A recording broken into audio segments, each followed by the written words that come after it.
Hello everyone, कैसे हैं आप सब लोग। आई होप आप सभी अच्छे होंगे। मैं प्रियम सर स्वागत करता हूं आपका आपके अपने learning platform NPC education hub पर। आज मैं लेकर आ गया हूं क्लास 12 के फिजिक्स के सेकंड प्री बोर्ड का सोल्यूशन आपके लिए। तो जिन बच्चों के स्कूल्स में प्री बोर्ड चल रहे हैं या फिर जो बच्चे प्रैक्टिस पेपर सॉल्व कर रहे हैं उनके लिए बहुत ज़्यादा अच्छी अपॉर्चुनिटी है, क्योंकि मैं यहाँ पर भी एक सैम्पल पेपर आपके लिए लेकर आया हूँ जिसका पूरा सोल्यूशन मैं आपको करके दिखाऊंगा।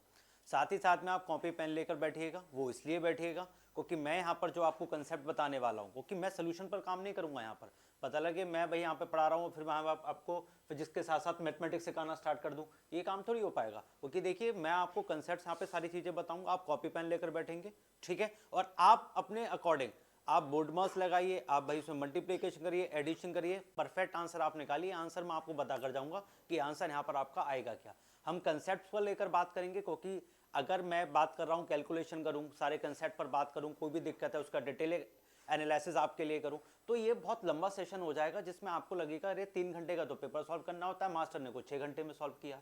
वो चीज़ थोड़ी ठीक नहीं रहेगी, समझ रहे हैं। क्योंकि सारी चीज़ों में बड़ा बेहतर एक समय लगेगा, क्योंकि सारी चीज़ें आपको डिटेल में एनालिसिस करके मुझे दिखानी है।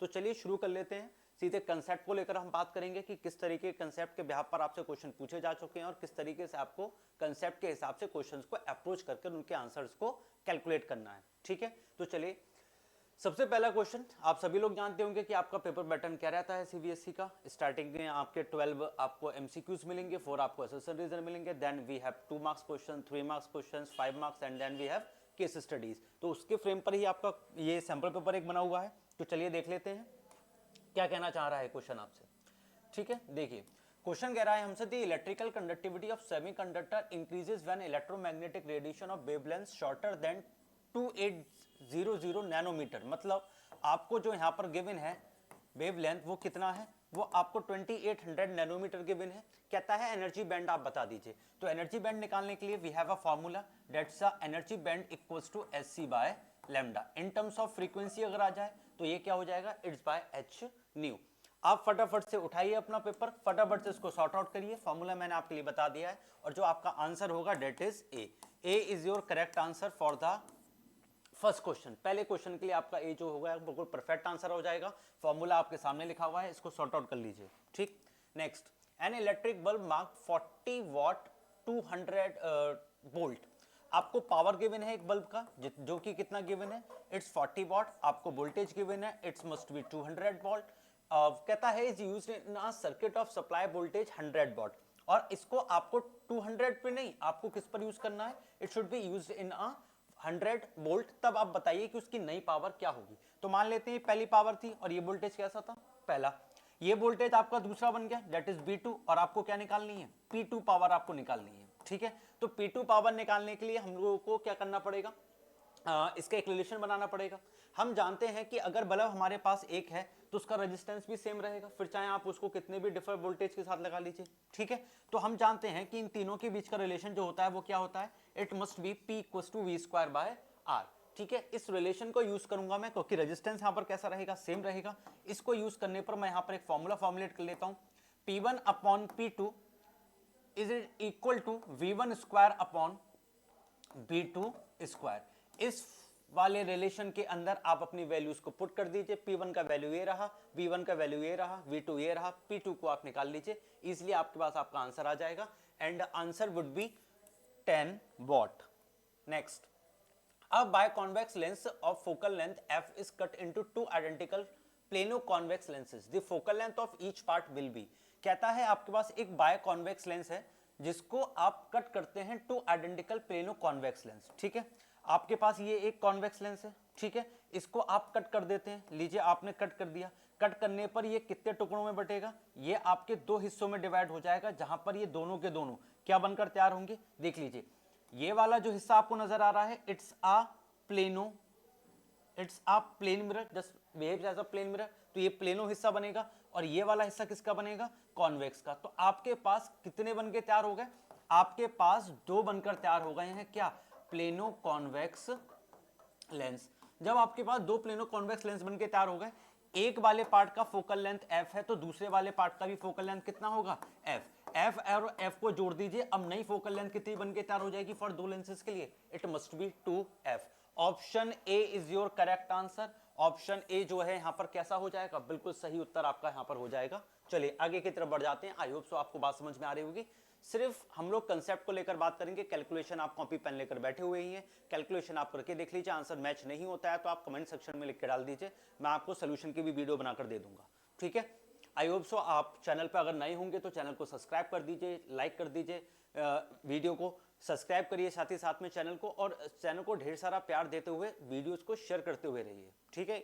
ये मेरी आपसे रिक्वेस्ट है कि वीडियो को शेयर करते रहिए, अपने साथ साथ अपने दोस्तों का, अपने छोटे भाई बहनों का जो इस टाइम छोटी क्लासेस में है, अगर उनकी वीडियो आपको दिख रही हो, जैसे 9-10 का कोई वीडियो आपको दिखा इस चैनल पर, तो आप उसको भी अपलोड कर दीजिए, मतलब शेयर कर दीजिए, उसको भी अपने भाई बहनों को भेज दीजिए, फॉरवर्ड कर दीजिए। नेक्स्ट क्वेश्चन क्या कहता है, हाउ डज द मैग्नेटिक सस्पेंसिबिलिटी चाय of a paramagnetic material changes with absolute temperature T। तो मैं आपको बता दूं कि इसका जो रिलेशन रहता है, it being inversely proportional with the temperature. ये कैसा रहता है, ये टेम्परेचर के साथ इनवर्सली प्रोपोर्शनल रहता है। तो इसमें तो मुझे सिर्फ एक ही ऑप्शन नजर आ रहा है, दैट्स ऑप्शन डी। तो option D is your correct answer. आपका ऑप्शन डी यहां से बिल्कुल सही आंसर हो जाएगा। Next, the dimension of half epsilon not E square. आपसे इसका डायमेंशन पूछा जा रहा है, आपसे कह रहा है इसका डायमेंशन बता दीजिए। परमिटिविटी ऑफ फ्री स्पेस के लिए तो बता दीजिए इसका क्या होगा। तो हम जानते हैं अगर परमिटिविटी को लेकर हम लोग बात करते हैं तो उसका डायमेंशन फॉर्मूला क्या होता है। जी जी, इसका डायमेंशन फॉर्मूला क्या होता है, नहीं आता है तो उसको निकाल लीजिए। कैसे निकालेंगे, बोले सिंपल से है, it should be F into R square upon charge square. इसकी निकाल दीजिए आप, कैसे निकल जाएगा, it's M L T minus two, R की बात कर रहा हूं तो इट्स एल स्क्वायर, चार्ज की बात कर लेता हूं तो ए स्क्वायर और टी स्क्वायर, ठीक है। कॉमन मेरे पास का निकल कर आ जाएगा, it must be M L T minus, sorry it's M L T minus two, इधर जाएगा तो ये एप्सिलॉन नॉट हो जाएगा, it must be 4 pi epsilon nought हो जाएगा, है ना। हैफ इंटू आर स्क्वायर है और ये अपॉन में, सॉरी ये इन्वर्स हो रहा है, सॉरी ये इन्वर्स हो जाएगा, इन्वर्स हो जाएगा, है ना। एप्सिलॉन नॉट का जो वैल्यू बनेगा वो कितना बनेगा, इट्स लम्स चार square upon F R square, ठीक है।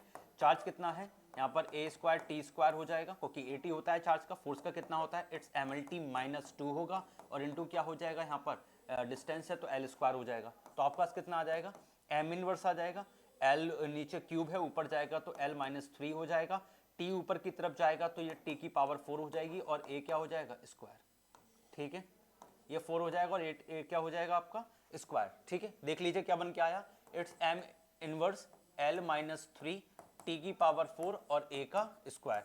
अपॉन में आपके पास क्या है, इनटू आपकी मल्टीप्लाई किसके साथ हो रही है, ई स्क्वायर के साथ हो रही है। किसके साथ हो रही है, ई स्क्वायर के साथ हो रही है। ई स्क्वायर की अगर मैं बात करता हूं तो ई का कितना होता है, ठीक है। ई का क्या होता है, ई आपकी क्या है, इलेक्ट्रिक फील्ड इंटेंसिटी। इसका फॉर्मूला क्या होता है, charge upon, sorry force upon charge. Force का क्या है, M L T minus two होता है, ठीक है। चार्ज का कितना होता है, ए टी होता है, तो ए इनवर्स हो जाएगा, टी ऊपर जाएगा तो ए का क्या हो जाएगा, क्यूब। अब इस वैल्यू का भी मेरे को क्या करना है, स्क्वायर, तो इस पूरे का भी क्या हो जाएगा, स्क्वायर। इसका भी स्क्वायर कर दीजिए तो ये कितना हो जाएगा, it must be M square, क्या हो जाएगा, एल स्क्वायर, टी की पावर माइनस 6 और ए की पावर माइनस 2। अब देख लीजिए भैया क्या होना है, जब आप इन दोनों की मल्टीप्लाई करेंगे तो मल्टीप्लाई करने पे ये इसको कैंसिल आउट करेगा, ये इसको कैंसिल आउट करके टी का स्क्वायर माइनस 2 के साथ बचाएगा, एल स्क्वायर इसको काट के क्या बचाएगा, एल इनवर्स बचाएगा, एम इसको काट के क्या बचाएगा, सिंपल एल। और ये वाला ऑप्शन किस में दिख रहा है, option first is your correct answer. देख लीजिए काटा पीटी करके आपके पास इतना निकल कर आएगा। एप्सिलॉन नॉट की वैल्यू निकाल दीजिए मैंने कूलॉम्स लॉ से, ठीक है। इसका मैंने डायमेंशन फॉर्मूला कूलॉम्स लॉ से निकाल लिया। इसका मैं जानता हूं, इसका formula F upon Q not होता है, इससे मैंने इसका डायमेंशन फॉर्मूला निकाल लिया। दोनों डायमेंशन फॉर्मूलास को मैंने इक्विवेलेंट कर लिया, मेरे पास मैंने आंसर निकल कर आ गया। समझ रहे हैं, एकदम सिंपल ट्रिक के साथ बात करेंगे हम लोग, ठीक है। याद नहीं होता है, कोई दिक्कत वाली बात नहीं है, परेशान होने की जरूरत बिल्कुल भी नहीं है। बस माइंड को रिलैक्स रखिए, काम डाउन रखिए, सारी चीजें अच्छे से हो जाएंगी, ठीक है। चलिए, an electron is revolving around a proton in a circular orbit of diameter इतना, it produces a magnetic field of इतने का एक proton, what its angular speed of the electron, angular speed की बात कर रहा है भाई, ठीक है। चलो, तो B इक्वल टू हमारे पास क्या होता है, ई टा होता है, सॉरी E अपॉन टी होता है। टी बोले तो क्या होगा, it must be E equal to 2 pi nu. तो हमारे पास क्या रिलेशन निकल कर आ गया, हमारे पास रिलेशन निकल कर आ गया B equal to E upon T का हमारे पास एक रिलेशन होता है, ठीक है। और which is equal to E omega upon 2 pi. Omega यहाँ पर क्या है, ओमेगा आपको यहाँ पर देखो गिवन है, जो कि एंगुलर स्पीड की बात कर रहा है, तो ओमेगा एंगुलर स्पीड हो जाएगा, ठीक है। ई जो है वो चार्ज ऑफ इलेक्ट्रॉन है, 2 पाई है, कांस्टेंट वैल्यू आपके पास आ गई, और जो b आ गया वो आपके पास क्या आ गया, इसका डायमीटर आ गया। ठीक है, हाँ चलिए चलिए देख लीजिए, देख लीजिए क्वेश्चन देख लीजिए, बढ़िया तरीके से हो जाएगा ये, है ना। जी जी ठीक है, चलो देखो जरा आगे। ठीक है, electron proton in a circular orbit of diameter इतना दे रखा है, फील्ड आपको इतनी दे रखी है, प्रोटॉन की एंगुलर स्पीड आपको इतना दे रखा है, एंगुलर स्पीड यहाँ से निकल जाएगा, sorry I equals to Q equals to I T होता है, सॉरी वी नहीं आएगा यहाँ पर, आई आएगा, I equals to E upon T होता है। ठीक है, यहाँ से हम टी की जगह लगा देंगे 2 पाई ओमेगा, और ओमेगा का वैल्यू यहाँ से निकल के कैलकुलेट हो जाएगा। आपका जो आंसर है वो आंसर आपका कितना आएगा, it must be I think so 4.4 into 10⁻16 radian per second, ये आपका क्या हो जाएगा, आंसर हो जाएगा, बिल्कुल एकदम बढ़िया तरीके से। ठीक है, चलिए आगे की तरफ बढ़े, फॉर्मूला लगा देना, आंसर आ जाएगा।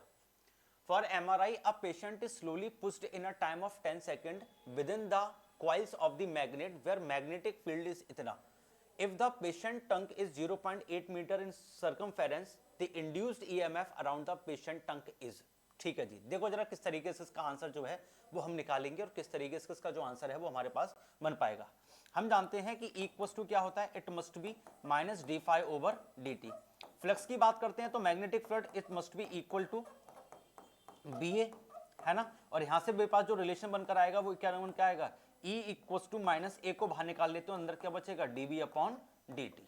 ठीक है, there is a rate of change in the magnetic field into area is must be equal to induced EMF. EMF का मेरे से वैल्यू पूछ रहा है, इस फॉर्मूले को हम पुट कर देंगे, जहां पर एरिया का वैल्यू जो है वो कितना हो जाएगा, it must be pi R square. Diameter के टर्म्स में भी गिवन होगा तो भी हम यहाँ से इसका आंसर निकाल लेंगे, और बहुत इजीली तरीके से देख लीजिए। सर्कमफेरेंस की बात कर रहा है, 0.8 मीटर की बात कर रहा है, तो सर्कमफेरेंस कितना होता है, इट्स 2 पाई आर, और जो कि कितना है 0.8 है। यहाँ से आर निकालो और उठा के यहाँ पे एरिया में पुट कर दो, आपके पास आपका आंसर निकल कर आ जाएगा। और यहाँ से ई का जो वैल्यू है वो लमसम आपके पास कितनी निकल कर आएगी, it must B option A 10.18 into 10⁻³ volt, ये आपके पास आपका आंसर निकल के आ जाएगा। फॉर्मूला मैंने आपको लिख के बता दिया, फटाफट से स्क्रीनशॉट ले लीजिए, फिर आगे बढ़ते हैं। सोल्यूशन आप करते रहिएगा, सोल्यूशन साथ साथ में करते रहिएगा, सोल्यूशन में मत भटकिएगा। ठीक है, चलिए अगला, विच of the following has its permeability less than that of the free space. कह रहा है कि आप इसमें बता दीजिए किसकी permeability less than of the free space होती है, तो इट्स कॉपर। ऑप्शन ए आपका बिल्कुल परफेक्ट आंसर हो जाएगा, क्यों, क्योंकि ये आपका डायमैग्नेटिक सब्सटेंस होता है। ये क्या होता है, ये आपका डायमैग्नेटिक सब्सटेंस होता है, इसी वजह से इसकी सस्पेंसिबिलिटी जो होती है वो नेगेटिव की होती है। अब नेगेटिव का मतलब हो गया बिलो जीरो हो गया। ठीक है, इसलिए कॉपर यहां पर क्या हो जाएगा, आपका बिल्कुल परफेक्ट आंसर हो जाएगा। Next, the wave front of a distant source of unknown shape is approximately. कह रहा है एक वेव फ्रंट है जो कि एक डिस्टेंट सोर्स से आ रही है। ठीक है, देखो भैया जब पास में होती है तब वो होती है स्पैरल। ठीक है, जब वो पास में होती है तब कैसी होती है, स्पैरल। ठीक है, और जैसे जैसे डिस्टिंक्ट विजन से आप देखते चले जाते हैं, पूरा का पूरा आपका वेव फ्रंट किसमें कन्वर्टेड हो जाता है, it must be converted into plane. और आपका ऑप्शन ए क्या हो जाएगा, यहां पर बिल्कुल करेक्ट आंसर हो जाएगा, option A is your correct answer, that is plane. Next, an electron is moving around the nucleus of a hydrogen atom in a circular orbit of radius r, the Coulomb's law F between the two forces is। अब देख लीजिए भैया, अगर मैं बात कर रहा हूं यहां पर कूलाम फोर्स की, तो F इक्वल टू क्या होता है, it's k q1 q2 upon r square. अब यहां पर जो हमें वैल्यू दे रखी है वो वेक्टर्स की टर्म में दे रखी है, तो यहां पर कितना हो जाएगा, it must B q1 q2 upon r square, और r कैप ये है वेक्टर की फॉर्म में। जब मैं इसको ओपनिंग करूंगा स्केलर की टर्म्स में, तो ये कितना बन जाएगा, q1 q2 upon r cube into r vector is just like this. ये इस तरीके से ओपन अप हो सकता है अगर मैं r कैप को ओपन करूंगा। r कैप को जब मैं ओपन करता हूं तो इस तरीके से ओपन हो जाएगा। ठीक है, और ये आपकी वेक्टर की फॉर्म में आ गया। ठीक है जी, अब देख लीजिए q1 वाला जो चार्ज है, ठीक है, वो हाइड्रोजन का न्यूक्लियस का ले लेते हैं, डेट्स अ पॉजिटिव चार्ज, और q2 जो है वो इलेक्ट्रॉन का ले लेते हैं, डेट्स अ नेगेटिव चार्ज।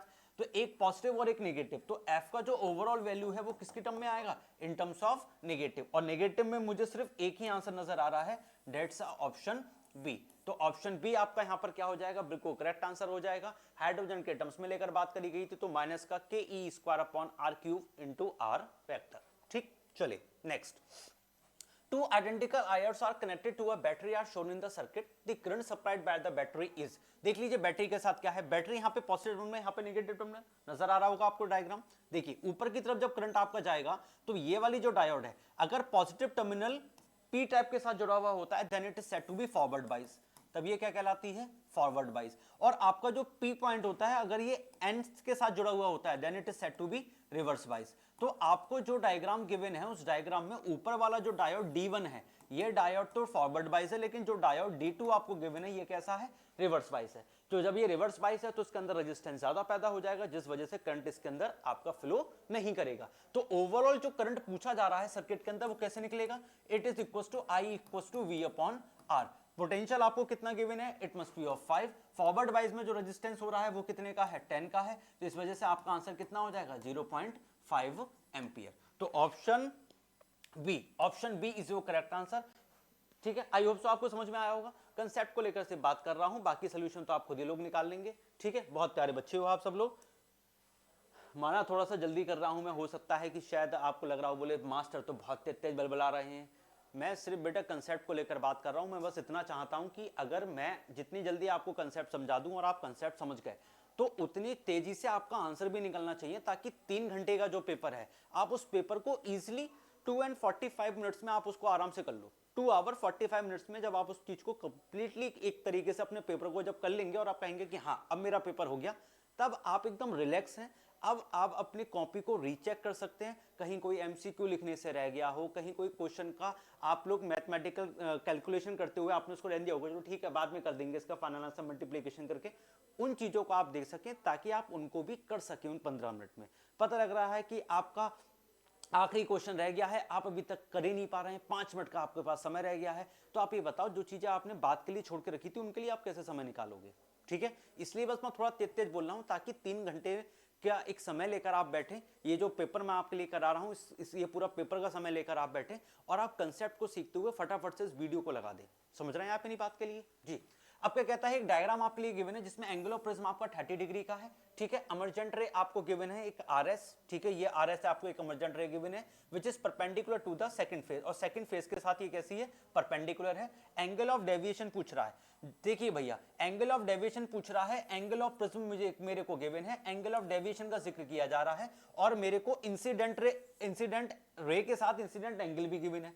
तो इंसिडेंट एंगल मेरे को यहाँ पर कितना गिवन है, 30 डिग्री का। एंगल ऑफ प्रिज्म मेरे को कितने का गिवन है, 30 डिग्री का। और मुझसे क्या पूछ क्या रहा है, एंगल ऑफ डेविएशन। फॉर्मूला क्या होता है, angle of deviation equals to 2i minus A. ठीक है, वैल्यू तो आपके पास है, फटाफट बेटा लगा दो और आंसर क्या आ जाएगा, option C that is 30 degree. समझ गए, गुड। आगे, in process of photoelectric emission all emitted electrons do not have same kinetic energy। बात तो बिल्कुल सही कह रहा है कि हर इलेक्ट्रॉन की सेम काइनेटिक एनर्जी नहीं होती है। रीजन कह रहा है, if radiation falling on the photosensitive surface of metal consist of different wavelengths then energy acquired by electron absorbing photons of different wavelengths shall be different। बात ये भी सही है, लेकिन ऊपर वाली जो बात मैंने कही थी वो ऊपर वाली बात नीचे वाली बात से थोड़ी सी मेल नहीं खा रही है। क्यों, क्योंकि ऊपर में बात की गई थी कि उन इलेक्ट्रॉन की काइनेटिक एनर्जी सेम नहीं होती है, लेकिन नीचे की अगर मैं आपसे बात कर रहा हूं तो वो तो कुछ और बात कर रहे हैं, वो तो कह रहे हैं radiation falling on the photosensitive material. तो ये दोनों ही सही हैं, ऑप्शन बी आपका यहां पर बिल्कुल सही हो जाएगा कि ए और बी दोनों ट्रू हैं, लेकिन आर जो है वो बिल्कुल एकदम से करेक्ट एक्सप्लेनेशन नहीं है किसका, ए का। ठीक है, चलिए next. If the distance between parallel plates a capacitor is halved and dielectric constant is made 3 times then the capacitance becomes 6 times। बात बिल्कुल सही कह रहा है। बोले काहे कह रहा है, बोले देखो ना भैया C इक्वल्स टू क्या फॉर्मूला होता है, C इक्वल्स टू होता है epsilon not A upon D। होता है नहीं होता है, बोले हाँ सर बिल्कुल होता है। और इसी को अगर मैं डाइलेक्ट्रिक कांस्टेंट के साथ ले लेता हूं तो क्या होता है, C equals to KC not होता है। बोले होता है नहीं होता है, बोले हाँ सर बिल्कुल होता है। अब C नॉट का वैल्यू तुम्हारे पास ये गिवन उठा के वहां लगा दो, तो वो कह रहा है कि जब इन वैल्यूज के साथ चेंजेस करते हैं तो ये वो 6 टाइम बढ़ेगा। बोले बिल्कुल बढ़ेगा, 6 टाइम, बिल्कुल 6 टाइम बढ़ेगा। फॉर्मूला तुम्हारे सामने लिखा हुआ है, वहां पर देख लो लगाकर। Capacitance of the capacitor does not depend upon the nature of the material of the capacitor. बात ये भी ठीक कहना चाह रहा है। ठीक है, अब जो डाइलेक्ट्रिक होता है वो नेचर पर डिपेंडेबल होता है कि भैया वो डाइलेक्ट्रिक कांस्टेंट अपनी वैल्यू कितनी रखेगा, वो अपने नेचर पर डिपेंडेबल होता है। कैपेसिटर के कह रहे हैं कि कैपेसिटी ऑफ कैपेसिटेंस ये डिपेंड नहीं होगी, कैपेसिटी ऑफ कैपेसिटेंस डिपेंड नहीं हो रही है, वो तो डिपेंड होगी कितने चार्ज स्टोर किए जाएंगे अंदर, कितने चार्ज स्टोर हो सकते हैं, वो उस बात पर डिपेंड करती है। समझ रहे हैं आप मेरी बात के लिए, कैपेसिटी ऑफ कैपेसिटर इस बात पर डिपेंड करती है कि how ability to store the electric charge, electric charge को कितना स्टोर कर सकते हैं, वो उस बात पर डिपेंडेबल कर रही है। ठीक है जी। डाइलेक्ट्रिक कांस्टेंट के नेचर पे थोड़ी डिपेंड करेगी कि हाँ भैया उसका नेचर हल्का है तो मैं ज्यादा चार्ज उछल लूंगी, ऐसा थोड़ी हो रहा है भाई, ठीक है। तो इसका मतलब ये दोनों ठीक है लेकिन एक दूसरे से अलग है, तो ऑप्शन बी आपका यहां पर बिल्कुल सही हो जाएगा कि assertion reason both are true but R is not the correct explanation of A. चलिए अगला, wavefront emitted by a point source of light in an isotropic medium is spherical. कह रहा है एक वेव फ्रंट जो है पॉइंट चार्ज से जो बनना है एक आइसोट्रॉपिक मीडियम के अंदर, वो जो बनना है वो आपका कैसा है, वो आपका यहां पर जो बनकर तैयार हो रहा है वो आपका मीडियम इस स्पेरिकल बन के रहेगा, वो एक स्पेरिकल बन के तैयार हो जाएगा। चलो देख लेते हैं कैसा है, एक स्पेरिकल है, ठीक है। वेव फ्रंट एक एमिटेड हो रहा है पॉइंट सोर्स ऑफ लाइट से, पॉइंट ऑफ सोर्स लाइट से स्पेरिकल बन के तैयार होता है, बिल्कुल बात सही है। Isotropic medium has the same refractive index in all directions, बात ये भी सही है, बात ये भी सही है, ठीक है। तो यहां पर ऑप्शन ए क्या हो जाएगा, बिल्कुल करेक्ट हो जाएगा कि both A and R are true but and R is the correct explanation of A, बात ये बिल्कुल सही हो रही है, ठीक है। चलिए आगे की तरफ बढ़ते हैं। अगले हमसे क्या पूछता है, the quantity L R possess the dimensions of time. कह रहा है एल और आर पसेस करते हैं डायमेंशन ऑफ टाइम। देख लेते हैं, ई इक्वल टू क्या होता है, ई इक्वल टू होता है माइनस का L D I over D T.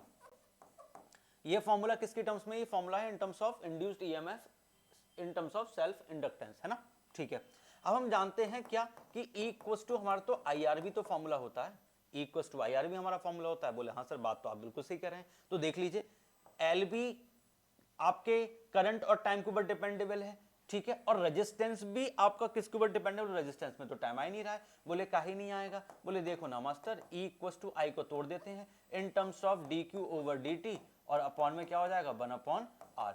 ये भी आपको टाइम के ऊपर डिपेंडेबल है। जब ये सारी वैल्यू एक दूसरे के ऊपर डिपेंडेबल है तो इसका मतलब क्या हो रहा है कि इसका मतलब ये है कि हाँ द क्वांटिटी एल और R possess the dimensions of time, ये टाइम के डायमेंशंस को पसेस कर सकती है।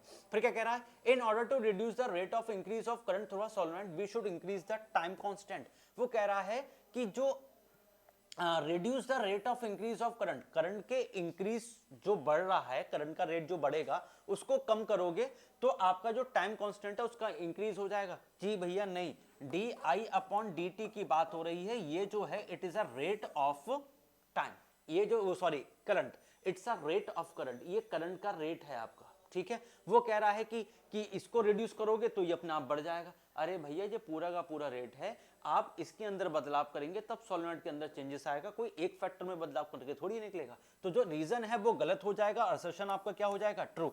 तो ऑप्शन सी आपका यहां से क्या हो जाएगा, बिल्कुल करेक्ट आंसर हो जाएगा। देखो पलक झपकते ही बहुत ही कम समय में हम लोगों ने ये 16 क्वेश्चंस लगा लिए हैं, जिसमें आपके 12 एमसीक्यू और 4 असर्शन रीजन थे। आई होप सो आपको वीडियो समझ में आई होगी। तो वीडियो को लाइक कर दीजिए, शेयर कर दीजिए, ढेर सारा अपना प्यार बरसाइए इस वीडियो पर, ठीक है। यही उम्मीद करता हूं आपसे, और जल्द ही अगले सप्ते में आपके लिए प्री बोर्ड 3 का भी सोल्यूशन लेकर आऊंगा। और ये ऑफलाइन कंडक्ट हमारे हो रहे हैं एनपीसी एजुकेशन हब, जो कि एक मिलक में संस्था है। आप लोग चाहते हैं तो आप इसमें ऑफलाइन सीरीज भी ज्वाइन कर सकते हैं, ठीक है। और भी ज़्यादा बेहतर तरीके से रिजल्ट आपको देखने को मिल जाएगा और बहुत बेहतर तरीके से आप चीज़ों को समझ भी पाएंगे। In which situation is there a displacement current but no induction current. कह रहा है वो कौन सी सिचुएशन है जिसमें डिस्प्लेसमेंट करंट तो होता है बट कंडक्शन करंट नहीं होता है। मतलब ये है कि करंट आपका फ्लो नहीं हो पाएगा लेकिन करंट डिस्प्लेस जरूर हो पाएगा due to the presence of electric current. ये सिर्फ 2 ही कंडीशन में होता है, during the charging and during the discharging. सिर्फ चार्जिंग और डिस्चार्जिंग के वक्त में ही कंडक्टर के क्या होता है, डिस्प्लेसमेंट करंट होता है, there is a no conduction current. तो आपके 2 नंबर का ये क्वेश्चन था, सेक्शन बी का पहला क्वेश्चन आपके सामने आया है, जिसका 2 शब्दों में ही कहानी लिखते ही खत्म हो जाता क्वेश्चन, चार्जिंग एंड डिस्चार्जिंग, ठीक है। चलिए next, magnetic force is always normal to the velocity of charge and therefore does no work.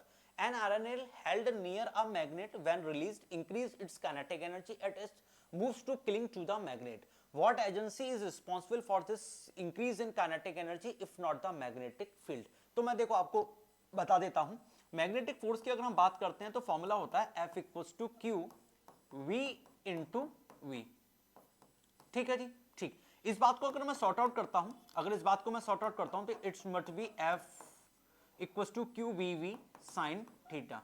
अगर थीटा आपका 0 डिग्री होगा, बोले कैसे, अगर आपकी kinetic energy of the nail जो कि उसकी वेलोसिटी रहेगी, अगर ये पैरेलल रहती है मैग्नेटिक फील्ड के साथ, तब थीटा कितने का बनेगा, 0 डिग्री का बनेगा। थीटा 0 डिग्री करते ही फोर्स आपका कैसा हो जाएगा, मैक्सिमम हो जाएगा।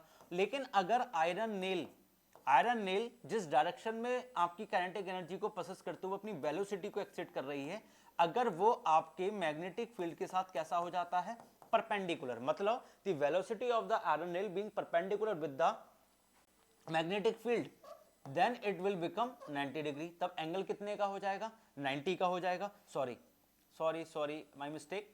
साइन जीरो का वैल्यू 0 होता है, तब आपका फोर्स कितना हो जाएगा, 0। लेकिन अगर ये 90 डिग्री होता है तब फोर्स आपका कैसा हो जाएगा, मैक्सिमम। तब फोर्स आपका कैसा हो जाएगा, मैक्सिमम हो जाएगा। तो ऐसे केस में आपको क्या रखना है कि आयरन नेल जो है वो मैग्नेटिक फील्ड के साथ कैसी रहनी चाहिए, परपेंडिकुलर डायरेक्शन में रहनी चाहिए। मैग्नेटिक फील्ड माना ऐसी चाह रही है, तो आपकी जो आयरन नेल है वो परपेंडिकुलर डायरेक्शन में आपकी क्या करनी चाहिए, प्रोपेगेट करनी चाहिए। तब उस पर लगने वाला जो फोर्स है वो कैसा होगा, मैक्सिमम होगा। अब बात वो ये कह रहा है कि ऐसी कौन सी एजेंसी है जो इस बात को उकसा रही है कि भाई iron nail to magnetic field में जाने के बाद भाग। तो वो इसलिए है क्योंकि देख लीजिए भाई, फोर्स जो है it be directly proportional with the magnetic field and force is directly proportional with the velocity of the iron nail। ये दोनों फैक्टर्स एक दूसरे के डायरेक्टली प्रोपोर्शनल है। इसका मतलब ये है कि स्ट्रेंथ ऑफ मैग्नेटिक फील्ड जैसे जैसे बढ़ेगी वैसे वैसे आपकी वेलोसिटी भी बढ़ेगी, और वेलोसिटी जब बढ़ेगी तो वेलोसिटी बढ़ने की वजह से क्या बढ़ेगा, there is a increase in kinetic energy, और वैसे वैसे आयरन नेल की काइनेटिक एनर्जी के अंदर भी चेंजेस आएंगे। एंड बाकी अगर मैं एजेंसी की बात कर लेता हूं तो देख लीजिए, आयरन नेल जो आपकी सबसे पहले स्टेबल थी, एक इक्विलिब्रियम में थी, ठीक है, उस वक्त में उसकी पोटेंशियल एनर्जी कैसी होगी, मैक्सिमम।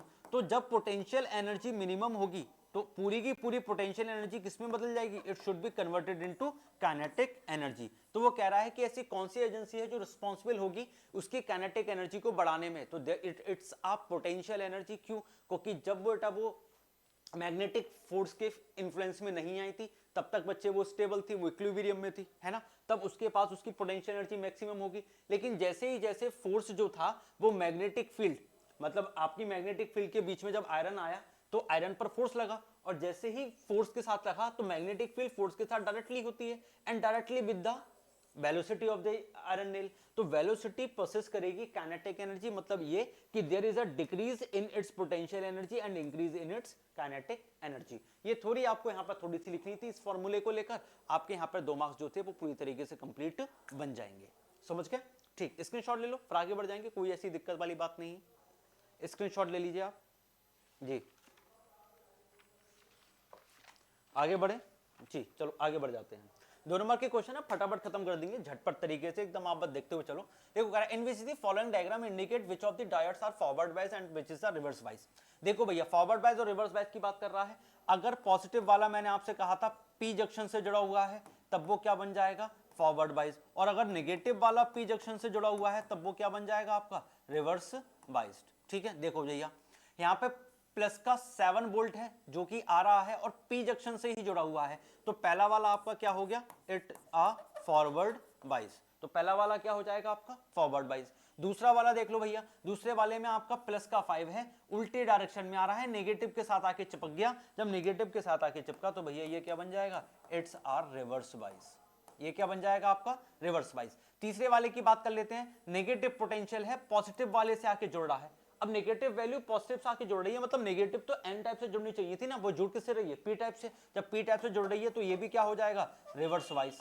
ये भी क्या हो जाएगा जी, रिवर्स वाइस। लास्ट वाले की बात कर लेते हैं, देखो भैया माइनस का 5 वाला आ रहा है, आगे किससे चिपक रहा है, पॉजिटिव वाले से चिपक रहा है, लेकिन ये जो नेगेटिव वाला है अगर ये चलेगा तो ये नेगेटिव से चिपकेगा, जब ये नेगेटिव से चिपक रहा है तो इसका मतलब ये वाला कौन सा हो जाएगा, इट्स अ फॉरवर्ड बाइस।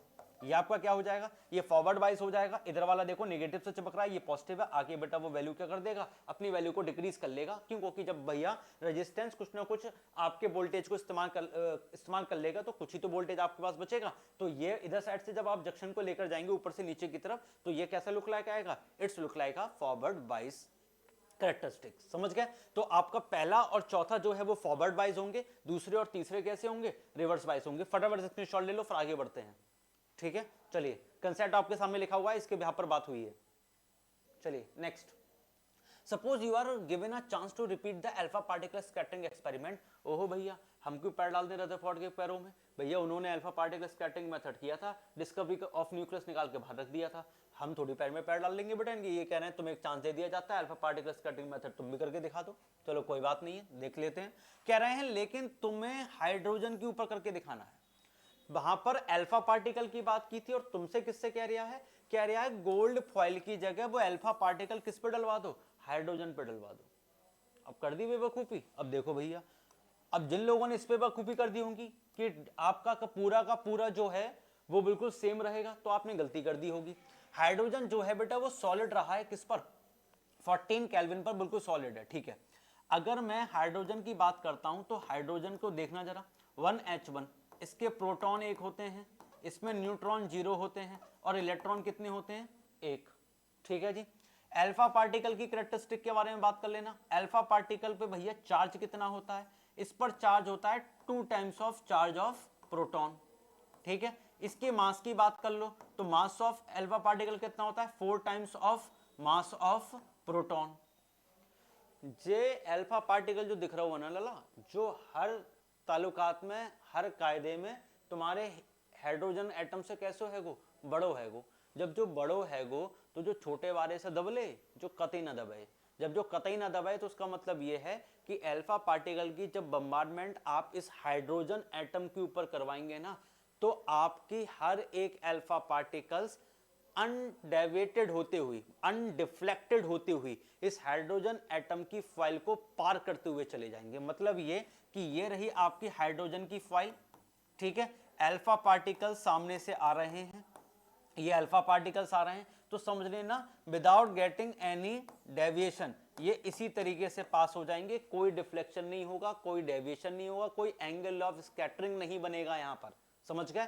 ये आपके इसी तरीके से पास हो जाएंगे। यहां पर किसी भी तरीके का कोई भी deflection alpha particle hydrogen atom पर दिखा नहीं पाएगा, क्योंकि अंतर आप देख लीजिए सामने से बेटे दुगने का अंतर नजर के आ रहा है, तो इसलिए ये इसके साथ नहीं हो पाएगा, ठीक है जी। ठीक, आगे बढ़ जाते हैं। अगला, आ सर्कुलर कॉइल ऑफ 25 टन, एक 25 टन है एक सर्कुलर कॉइल के पास जिसकी रेडियस इतनी है, कैरी कर रहा है इतना करंट, कह रहा है suspended vertically in a magnetic field of magnitude इतना। The field lines run horizontally in a plane of coil, calculate the force and the torque. Torque की बात कर रहा है, फोर्स की बात कर रहा है, तो देख लीजिए F इक्वल टू कितना रहेगा? इट्स QBV sin थीटा, है ना। फोर्स निकालने का फॉर्मूला ये रहेगा और टॉर्क निकालने का फॉर्मूला क्या रहेगा? टाउ इक्वल टू, टाउ निकालने का फॉर्मूला यहां पर क्या रहेगा? इट्स MB sin थीटा, ठीक है। अब कहोगे और M का वैल्यू क्या होता है? इट्स NIA, और M का क्या होता है? M is a magnetic movement, और इसका फॉर्मूला क्या होता है? NIA। उठाकर यहां फॉर्मूला लगा दीजिए, आपके पास आपका टॉर्क का वैल्यू, ठीक है। आपका वहां से टॉर्क का वैल्यू आ जाएगा, ठीक है। अब बात कर लेते हैं, बोले क्या? According to the giving situation, मैं आपको बता देता हूं, ये बात आपको कैलकुलेट करनी है भाई, मैं नहीं बताऊंगा कैलकुलेट करके, ये आपको कैलकुलेट करनी है। मैं बेटा फिजिक्स पढ़ा रहा हूं तुम्हारे लिए, मैथमेटिक्स नहीं, ठीक है। ये जो 6 सेंटीमीटर की आपको रेडियस गिवन है, इसको सबसे पहले तो बेटे मीटर में कन्वर्ट कर लेना। सारी की सारी यूनिट स्टैंडर्ड यूनिट्स में आपकी कन्वर्ट होनी चाहिए, तभी आप फॉर्मूले में पुट करेंगे उनके लिए, समझ गए? फोर्स का आंसर आपका 0 आएगा, कैसे 0 आएगा ये बात आपको देखनी है। टॉर्क का आंसर जो है वो आपका 3.4 न्यूटन मीटर आएगा। आंसर चेक कर लीजिएगा जब आप कैलकुलेशन कर ले तब। अब बच्चे करेगा, बोले मास्टर समझ में आ गई, मतलब साइन थीटा में हेर फेर है। जी बिल्कुल, साइन थीटा में हेर फेर आएगा। फोर्स की अगर बात करेंगे तो साइन थीटा जब आप यहाँ पर निकालेंगे तो साइन थीटा यहाँ पर रखा जाएगा 0, और टॉर्क के साथ जो साइन थीटा आप यहाँ पर रखेंगे उसमें थीटा का वैल्यू आएगा 90, ठीक है। तो टॉर्क का वैल्यू 3.4 बनेगा और फोर्स का वैल्यू कितना बन जाएगा? 0, क्योंकि साइन 0 का वैल्यू क्या होता है? 0, ठीक है। अब आप 0 मत बन जाइए, इसलिए बेटा वीडियो को देख लो, और इससे पहले वाला भी सोल्यूशन की वीडियो मैंने डाल दी है, उसे भी देख लेना ढंग से, समझ में आ गई? गुड। आगे कह रहा है दो आइडेंटिकल सर्कल लूप्स आपके पास हैं P and Q, each of the radius R, ठीक है, ठीक। आपको क्या बताना? आपको नेट मैग्नेटिक फील्ड बताना है O पॉइंट पर। ये जो O पॉइंट आपके पास बेटा गिवन है, इस O पॉइंट पर आपको नेट मैग्नेटिक फील्ड बताना है, इस O पॉइंट पर नेट मैग्नेटिक फील्ड, ठीक है। अगर मैं इस वाली फिगर को आधे आधे हिस्से में काट दूं, आधे आधे हिस्से में काट दूं, तो ये कैसी नजर आ रही है? ये ऐसी नजर आ रही है, ठीक। ये ऐसा कुछ नजर आ रहा है ना। अगर मैं बात करता हूं यहां पर तो भैया चैप्टर 4 कुछ याद आ रहा है? मैग्नेटिक फील्ड की बात हो रही है on the axis of a circular coil carrying current. कुछ याद आ रहा है? कुछ फॉर्मूला याद आ रहा है? बोले क्या फॉर्मूला था? बोले मास्टर कुछ ऐसा फॉर्मूला याद आ रहा है, mu not upon 2 I R square upon A square plus R square की पावर 3/2। बोले मास्टर कुछ ऐसा फॉर्मूला याद आ रहा है? बिल्कुल सही फॉर्मूला याद आ रहा है बेटा। ये डायग्राम और इसकी मिरर इमेज बना दो तो इधर वाला हिस्सा, ये वाला हिस्सा, ये दूसरे साइड वाला हिस्सा बन जाएगा, ये वाला हिस्सा। ठीक है, ये वाला हिस्सा मैंने इधर बना दिया और ये वाला हिस्सा इसकी मिरर इमेज उधर बना दिया। पहले वाले से फॉर्मूला निकालोगे ये वैल्यू निकलेगी, दूसरा निकालोगे तो वाली वैल्यू निकलेगी। दोनों वैल्यू को जोड़ दोगे आपके पास क्या आ जाएगा? नेट मैग्नेटिक मोमेंट आ जाएगा, सॉरी नेट मैग्नीट्यूड आ जाएगा आपकी मैग्नेटिक फील्ड का। समझ गए? तो देखो ये वाले आपको गिवन है, आपको दोनों के बीच के डिस्टेंस में डिस्टेंस कितनी दे रखी है? r। तो एक ही प्लेस पर आप क्या पुट कर देंगे यहाँ से? r। जैसे ही आप r पुट करेंगे तो dv का वैल्यू कितना आ जाएगा आपके पास? म्यू नॉट अपॉन 2 आ जाएगा, ये आई आर स्क्वायर हो जाएगा, यहाँ पर r लगाएंगे r square plus r square 2r square हो जाएगा। ठीक है, लगाएंगे तो ये कितना हो जाएगा? √2 हो जाएगा और r की वैल्यू क्या आ जाएगी? क्यूब। इससे इसको काट देंगे, नीचे कितना बचेगा? It's must B mu not upon 2 into I upon √2r। ये वाली वैल्यू सिर्फ आपके पास यहाँ से बचेगी। ठीक है, अब देखो इतने वाले हिस्से का ये वाला निकल कर आया, जब इसकी मिरर इमेज निकालोगे इतना हिस्सा फिर निकल कर आएगा। तो इसमें क्या कर लेते हैं, इसमें ये वाला हिस्सा जब दोबारा निकल कर आएगा तो उसमें इंटू 2 से मल्टीप्लाई कर लेते हैं। ठीक है, करोगे नहीं करोगे भैया 2 से मल्टीप्लाई? अरे भाई इतना हिस्सा इधर निकल कर आया है, उतना हिस्सा उधर को निकल कर आएगा, तो दोनों को जोड़ोगे भाई या नहीं जोड़ोगे? ये बता दो आप हमको, है ना? जोड़ना तो पड़ेगा ना जनाब, है ना? जोड़ना पड़ेगा ना बेटा। चलो जोड़ के देख लेते हैं क्या हो जाएगा। 2 अरे एक यहाँ पर 2 का स्क्वायर भी तो करेंगे, जैसे यहाँ पे r square plus r square कितना हो जाएगा? 2r स्क्वायर हो जाएगा, है ना? और उधर क्यूब भी तो है ऊपर, है ना? उसका भी तो क्यूब करना पड़ेगा। यहाँ पर सॉरी, यहाँ पर 4 आ जाएगा, यहाँ आ जाएगा 4। इसकी मल्टीप्लाई कर लेते हैं तो नेट फील्ड यहाँ से कितनी निकल कर आ जाएगी?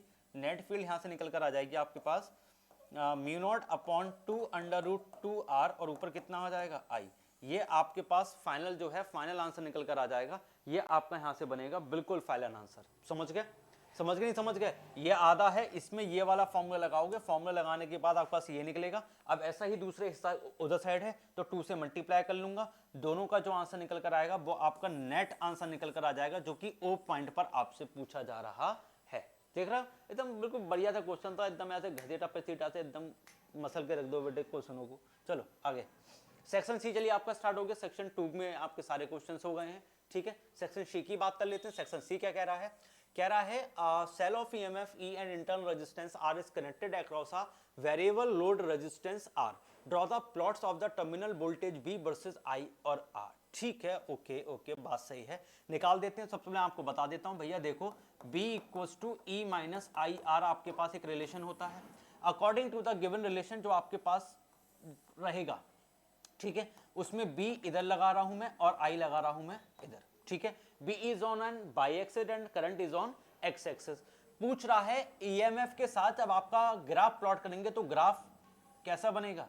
ग्राफ आपका बनेगा डिक्लाइंड फॉर्म में, मतलब ऊपर से नीचे की फॉर्म में, और ये जो बनकर आ जाएगा it gives you a value of internal resistance. ये आपको रेजिस्टेंस का वैल्यू जो है वो बनाकर तैयार कर देगा। ये रेजिस्टेंस का वैल्यू होगा, क्योंकि आप खुद देख लीजिए ना, E minus I R, R is the internal resistance, ये करंट है। करंट और इंटरनल रेजिस्टेंस को आप माइनस करेंगे EMF से, तब आपके पास क्या निकल कर आएगा? नेट पोटेंशियल निकल कर आपके पास आएगा। ठीक है, तो नेट पोटेंशियल जो आपके पास रहेगा वो डिक्रीजिंग अमाउंट का रहेगा, और वो किसका वैल्यू दे देगा आपको? आपको दे देगा वैल्यू वो रेजिस्टेंस का। ठीक है जी, चलिए अब क्या कहता है? It is found that R equals to इतना, करंट आपका इतना है। ठीक है, जब रेजिस्टेंस आपका इतना इंक्रीज हो जाएगा तब आपका करंट जो है वो रिड्यूस हो जाएगा। ठीक, तो मैं आपको बता देता हूं, B equals to E I minus I R, मैंने आपको बताया था ये रिलेशन है। पहली इक्वेशन इसके साथ बनाइए, फिर दूसरी इक्वेशन इस वाली कंडीशन के साथ बनाइए। ठीक है, दोनों इक्वेशंस को इक्विवेलेंट कर लीजिए, आपके पास दो इक्वेशन बन के तैयार होंगे on the basis of this. दो इक्वेशन को आप इक्विवेलेंट कर लीजिए, जो रिजल्ट आपके पास निकल कर आएगा उसमें आपका मैं वैल्यू बता देता हूँ, मैं आपको आंसर्स बता देता हूँ कि यहाँ पर किस तरीके के आंसर जो है वो आपको देखने के लिए मिल जाएंगे। तो यहाँ पर जो आप दो इक्वेशंस बनाएंगे वहाँ पे आर का जो वैल्यू है वो आपका 1 ओम बन के तैयार हो जाएगा, और जो आपका ईएमएफ का वैल्यू यहाँ से है वो कितना आ जाएगा, इट मस्ट बी 5 वोल्ट। ये आपके आंसर्स आने चाहिए। अगर आपके आंसर ये आ रहे हैं तो आपने मैथमेटिक कैलकुलेशन ठीक करी है, और नहीं आ रहे हैं तो फिर आपने मैथमेटिक्स कैलकुलेशन गलत कर दी है। समझ रहे हैं बात के लिए? फॉर्मूला बेटा यही लगेगा, फॉर्मूला आपका यही लगेगा, ठीक है। पोटेंशियल्स आपके सेम होंगे, रेजिस्टेंस का वैल्यू आपको गिवन, इंटरनल रेजिस्टेंस का, और करंट का भी वैल्यू आपको गिवन है। वैल्यूज आप इसमें लगा दीजिए, आपके आंसर्स आ जाएंगे। समझ रहे हैं बात के लिए? अब कुछ लोगों को दिक्कत आ रही होगी, बोले सर ये रिलेशन आपने लगा दिया है, तो इसमें आप मुझे इतना और बता दीजिए कि इंटरनल रेजिस्टेंस की जगह अगर मेरे पास बॉलर रेजिस्टेंस होगा सर, तो फिर मैं कैसे कर पाऊंगा? तो भी बेटा आसान है, तो भी कोई दिक्कत वाली डरने वाली दिक्कत वाली बात नहीं है, ठीक है। रिलेशंस को हम लोग यहाँ पर देखो यूटिलाइज कर लेते हैं। कैसे यूटिलाइज कर लेंगे, देख ले बेटा क्या लिखना है यहाँ पर। तो V इक्वल्स टू देख लेते हैं E upon R plus R कर लेते हैं, ठीक है, और इसकी मल्टीप्लाई किससे कर लेते हैं, कैपिटल R से कर लेते हैं, ठीक है। ये वाला हम फॉर्मूला लगा के तैयार कर लेंगे, तो ठीक है। ये वाला जो फॉर्मूला है उससे ही ये वाला फॉर्मूला बन के तैयार हुआ, उसमें R प्लस R कर लेते हैं। क्यों? बोले B equals to I R नहीं होता है, B equals to I R नहीं होता है, और I की वैल्यू यहाँ से निकाल लो, इसे उठा के वहां पे पटक दो, आपके पास आपका आंसर आ जाएगा। समझ के बात के लिए? गुड, चलो आगे बढ़ जाते हैं। अगला कहता है with the help of a diagram how a depletion layer and barrier potentials are formed in a junction diode. चलिए देख लीजिए किस तरीके से ये होगा। तो मैं आपको देखो बता देता हूं, जंक्शन डायोड में डिप्लीशन लेयर कब बन के तैयार होती है। तो एक तरफ हम लेते हैं पी टाइप और एक तरफ लेते हैं हम एन टाइप। अगर मैं पी टाइप की बात कर रहा हूं, पी टाइप की, ठीक है, तो अगर आप पी टाइप की बात करेंगे तो पी टाइप में आपके पास क्या रहता है, ट्राईवैलेंट की डोपेंट रहते हैं, ट्राईवैलेंट डोपेंट रहते हैं। अब ट्राईवैलेंट डोपेंट होने की वजह से यहां पर जो नंबर ऑफ होल्स हैं वो ज्यादा हो जाते हैं, किससे, नंबर ऑफ इलेक्ट्रॉन से, ठीक। और अगर आप एन टाइप की बात कर रहे हैं तो एन टाइप में जो डोपिंग होती है वो किसकी होती है, वो पेंटावैलेंट की होती है। किसकी होती है? पेंटावैलेंट डोपेंट होते हैं, जिसकी वजह से यहां पर इलेक्ट्रॉन्स ज्यादा हो जाते हैं। तो यहां पर इलेक्ट्रॉन ज्यादा रहेंगे किससे, नंबर ऑफ होल से, ठीक। आप इन दोनों का फ्यूजन करा दीजिए, देखिए भैया फ्यूजन किस तरीके से बनकर तैयार होगा यहां पर।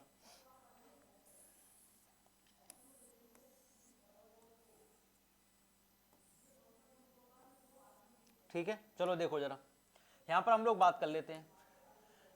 इधर मैं पी टाइप ले रहा हूं, इधर मैं क्या ले रहा हूं, एन टाइप ले रहा हूं। पी टाइप में मैंने आपको क्या बताया, ट्राईवैलेंट ज्यादा होते हैं तो नंबर ऑफ होल्स ज्यादा होंगे। जब नंबर ऑफ होल्स ज्यादा होंगे तो देख लीजिए नंबर ऑफ होल्स, सॉरी, हाँ ये नंबर ऑफ होल्स बना लेते हैं, ठीक है, नंबर ऑफ होल्स हम ज्यादा लेंगे इसके अंदर,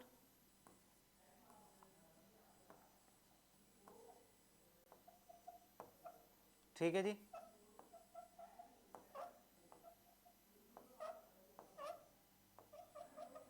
ठीक है, देख लीजिए ये जो मैंने सर्किल लिए हैं ये मैंने होल्स लिए हैं, और जो बेटा मैंने ये डॉटेड लाइन ले ली है ये मैंने क्या लिए हैं, इलेक्ट्रॉन्स लिए हैं। तो देख लीजिए पी टाइप में आपको होल्स ज्यादा नजर आ रहे होंगे। वही अगर मैं एन टाइप की बात कर रहा हूं तो एन टाइप में आपके इलेक्ट्रॉन ज्यादा होने चाहिए।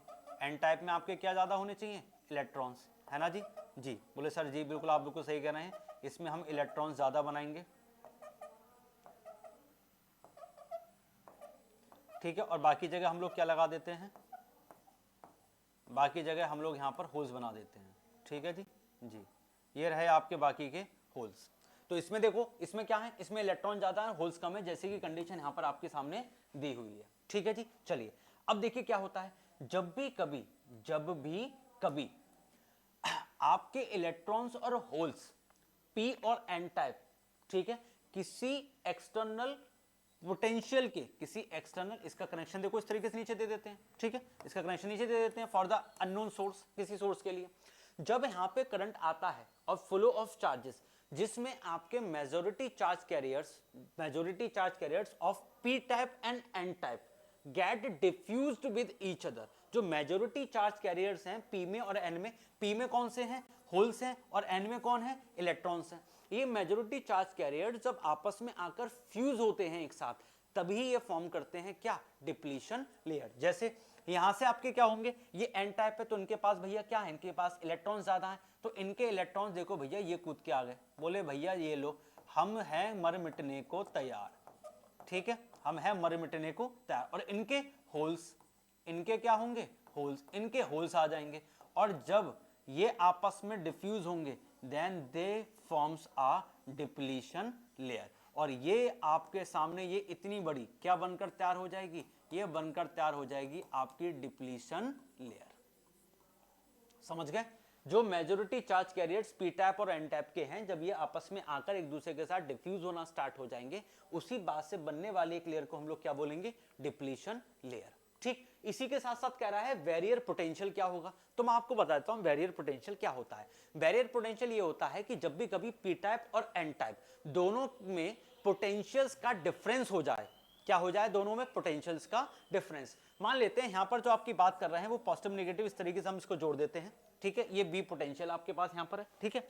जब भी कभी पी और एन टाइप में पोटेंशियल का डिफरेंस कुछ ना कुछ हो जाए, तब वहां पर एक एक्सटर्नल फील्ड बनकर तैयार हो जाती है, और वो एक्सटर्नल फील्ड बनने की वजह से जो वहां पर पोटेंशियल्स का डिक्रीमेंट आपको नजर आता है, जिसका इंपैक्ट आपके पूरे पीएन जंक्शन डायोड को भुगतना पड़ता है, उसी को हम लोग क्या बोलते हैं, बैरियर पोटेंशियल के नाम से जानते हैं। बात को समझिए, अगर पोटेंशियल डिफरेंस पी और एन टाइप की तरफ आ गया, जब डिफरेंस कुछ निकल कर आ रहा है, वो डिफरेंस कितना निकल कर आ रहा है, बी डिफरेंस निकल कर आ रहा है, और ये बी डिफरेंस निकल कर आता है इन terms of external electric field. और उस वक्त में जो आपके चार्ज कैरियर्स होते हैं वो आपके पास होने से मना करने लगते हैं, तो ऐसे वक्त में जो आपके पास पोटेंशियल होता है, that potential is called barrier potential. मतलब ये कि अब ये आपके मेजॉरिटी चार्ज कैरियर्स को डिफ्यूज होने का मौका नहीं देगा। समझ गए? तो this is called barrier potential, और ये आपका क्या कहलाता है, बैरियर पोटेंशियल। कहा था उसने डायग्राम के साथ, मदद से बता दो, डायग्राम मैंने आपको बना के दिखा दिया है, फटाफट से इसका स्क्रीनशॉट ले लीजिए, फिर आगे की तरफ बढ़ जाते हैं।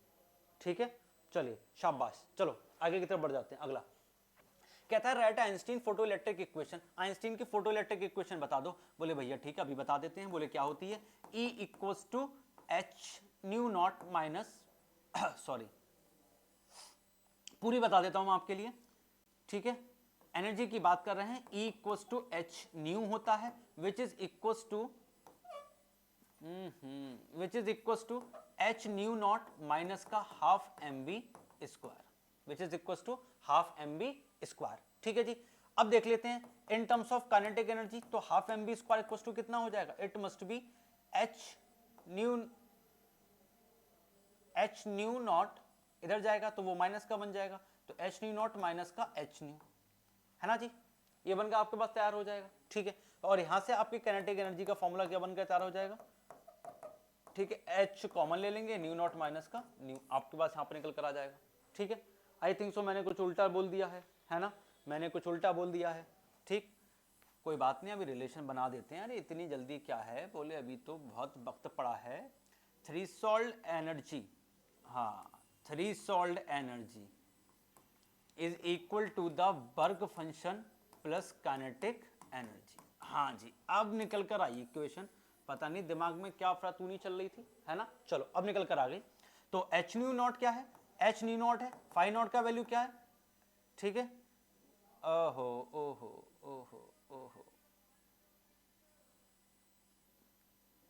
H nu equal to phi not plus का काइनेटिक एनर्जी, ये क्या बन गया एच न्यू, और ये क्या बन गया एच न्यू नॉट, और प्लस ये कितना हो गया आपकी काइनेटिक एनर्जी। तो एच न्यू माइनस का H nu not equal to क्या होता है, काइनेटिक एनर्जी, जहां पे काइनेटिक एनर्जी इक्वल टू क्या हो जाएगा, H nu minus new not. हाँ जी, ये होता है फॉर्मूला, ये बनकर आ गया।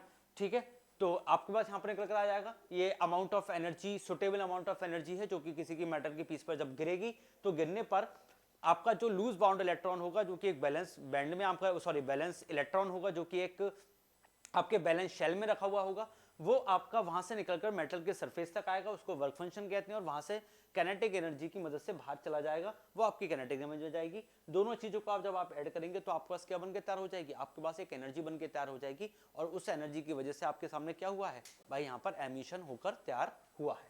ठीक है, ये आपके पास इक्वेशन बनके तैयार हो जाएगी। और फिर वो क्या कह रहा है आपसे, वो आपसे कह रहा है कि एक प्लॉट ड्रॉ करके बताओ, एक ग्राफ बनाकर दिखाओ पोटेंशियल, स्टॉपिंग पोटेंशियल और फ्रीक्वेंसी के बीच में। तो देख लीजिए भैया, बहुत आसान है, देखो अभी बना के दिखा देता हूं मैं आपके लिए, ये रहा। ठीक, ये वैल्यूज आपकी नीचे की तरफ रहेंगी, it must be equal to minus का फाई नॉट अपॉन ई, और ये बन जाएगा माइनस का फाई नॉट अपॉन ई, ये फाई नॉट 1 और ये फाई नॉट 2, ये मेटल प्लेट ए मान लेते हैं, ये मेटल प्लेट बी मान लेते हैं, ये आपके सामने ग्राफ बनकर तैयार हो जाएगा। ये आपका फ्रीक्वेंसी 1 और ये आपका थ्रेशोल्ड फ्रीक्वेंसी 2 की भी कंडीशन पर आपके सामने ये बनकर तैयार हो गया। ये आपका यहाँ पर ग्राफ बन जाता, तो वो ग्राफ बन गया, ये कंक्लूजन बन गया। 3 नंबर भाई साहब आपके थे, मुफ्त के नंबर मिल जाते हैं आपको खाली इतना ही लिखने के बाद। ठीक, चलो स्क्रीनशॉट ले लो, फिर आगे की तरफ बढ़ जाते हैं। ले लो भाई, ले लो ले लो ले लो, चलो आगे। अगला क्या कहता है, what characteristic property of a nuclear force explain the consistency of binding energy per nucleon in the range of mass number A lying इतना। ठीक है, न्यूक्लियर फोर्सेस की बात कर रहा है, तो मैं आपको बता दूं न्यूक्लियर फोर्सेस एक शॉर्ट रेंज फोर्सेस होते हैं। ठीक है, न्यूक्लियर फोर्सेस आपके शॉर्ट रेंज फोर्सेस होते हैं। ठीक है, it acts for a few Fermi, और ये फर्मी 0.8 फर्मी तक के होते हैं। ठीक है, मतलब ये कि ये सिर्फ आपके न्यूक्लियन पर ही वर्क करते हैं। न्यूक्लियन बोले तो प्रोटॉन और आपके न्यूट्रॉन, प्रोटॉन और न्यूट्रॉन के बीच में ही लगने वाले फोर्सेस को क्या बोलते हैं, न्यूक्लियर फोर्स बोलते हैं। लेकिन जैसे जैसे एटॉमिक नंबर आपका बढ़ता जाता है, जैसे जैसे एटॉमिक नंबर आपका बढ़ता चला जाएगा, न्यूक्लियर फोर्सेस वीक होते चले जाएंगे। और जैसे जैसे आपका साइज छोटा होगा तो उस वक्त में न्यूक्लियर फोर्सेस कैसे होंगे, बहुत ज्यादा अट्रैक्टिव होंगे, आपके इलेक्ट्रॉन को जो है आपके प्रोटॉन और आपके न्यूट्रॉन को जो है एकदम जोड़ के रखेंगे। लेकिन जैसे जैसे साइज बड़ा होता चला जाएगा, और ये कुछ ही फर्मी तक लगते हैं, जिस कारण से आपके जो न्यूक्लियर फोर्सेस होते हैं उनकी ताकत क्या हो जाती है, कम हो जाती है। तो जैसे जैसे साइज ऑफ एटॉमिक मास बढ़ेगा, ठीक है, वैसे वैसे आपके जो न्यूक्लियर फोर्सेस हैं वो कैसे हो जाएंगे, वो भाई आपके छोटे होते चले जाएंगे। इसी वजह से इस बात को बोला गया है कि 30 तक तो ये बहुत ज्यादा अफेक्टिव होते हैं, लेकिन जैसे ही मास नंबर 170 को अक्रॉस करता है, इनमें दिक्कत आ जाती है। आपके पास बाइंडिंग एनर्जी पर न्यूक्लियन के साथ इसका एक ग्राफ भी होगा, जिसमें ग्राफ जो है वो कुछ इस तरीके से बन के तैयार हुआ है। ठीक है, अब ये ग्राफ इस तरीके से बन के तैयार हुआ, तो देखिए एक समय ऐसा आया जहां पर आपके न्यूक्लियर फोर्स की वजह से बाइंडिंग एनर्जी जो थी वो कैसी है, बहुत ज्यादा मैक्सिमम है। पहले के समय में डिक्रीज है और फिर भी डिक्रीज है, यहाँ हल्की सी इंक्रीज हो रही है, इंक्रीज हुई फिर डिक्रीज हुई, इंक्रीज हुई डिक्रीज, इंक्रीज डिक्रीज, फिर आपकी एकदम इंक्रीज होती है और फिर से क्या हो जाती है, डिक्रीज। तो ये बाइंडिंग एनर्जी पर न्यूक्लियन का भी जो आपके पास कर्व बना हुआ है आपकी बुक में, जो आपने पढ़ा भी होगा, वो चीज भी इस बात को इंडिकेट कर रहा है, क्योंकि न्यूक्लियर फोर्सेस की वजह से ही ऐसा हो जाता है। एटॉमिक साइज जैसे जैसे बढ़ते रहते हैं, न्यूक्लियर फोर्सेस वैसे वैसे कैसे हो जाते हैं, डिक्रीज होते रहते हैं, जिस वजह से ये दिक्कत जो है वो बनकर तैयार होती है।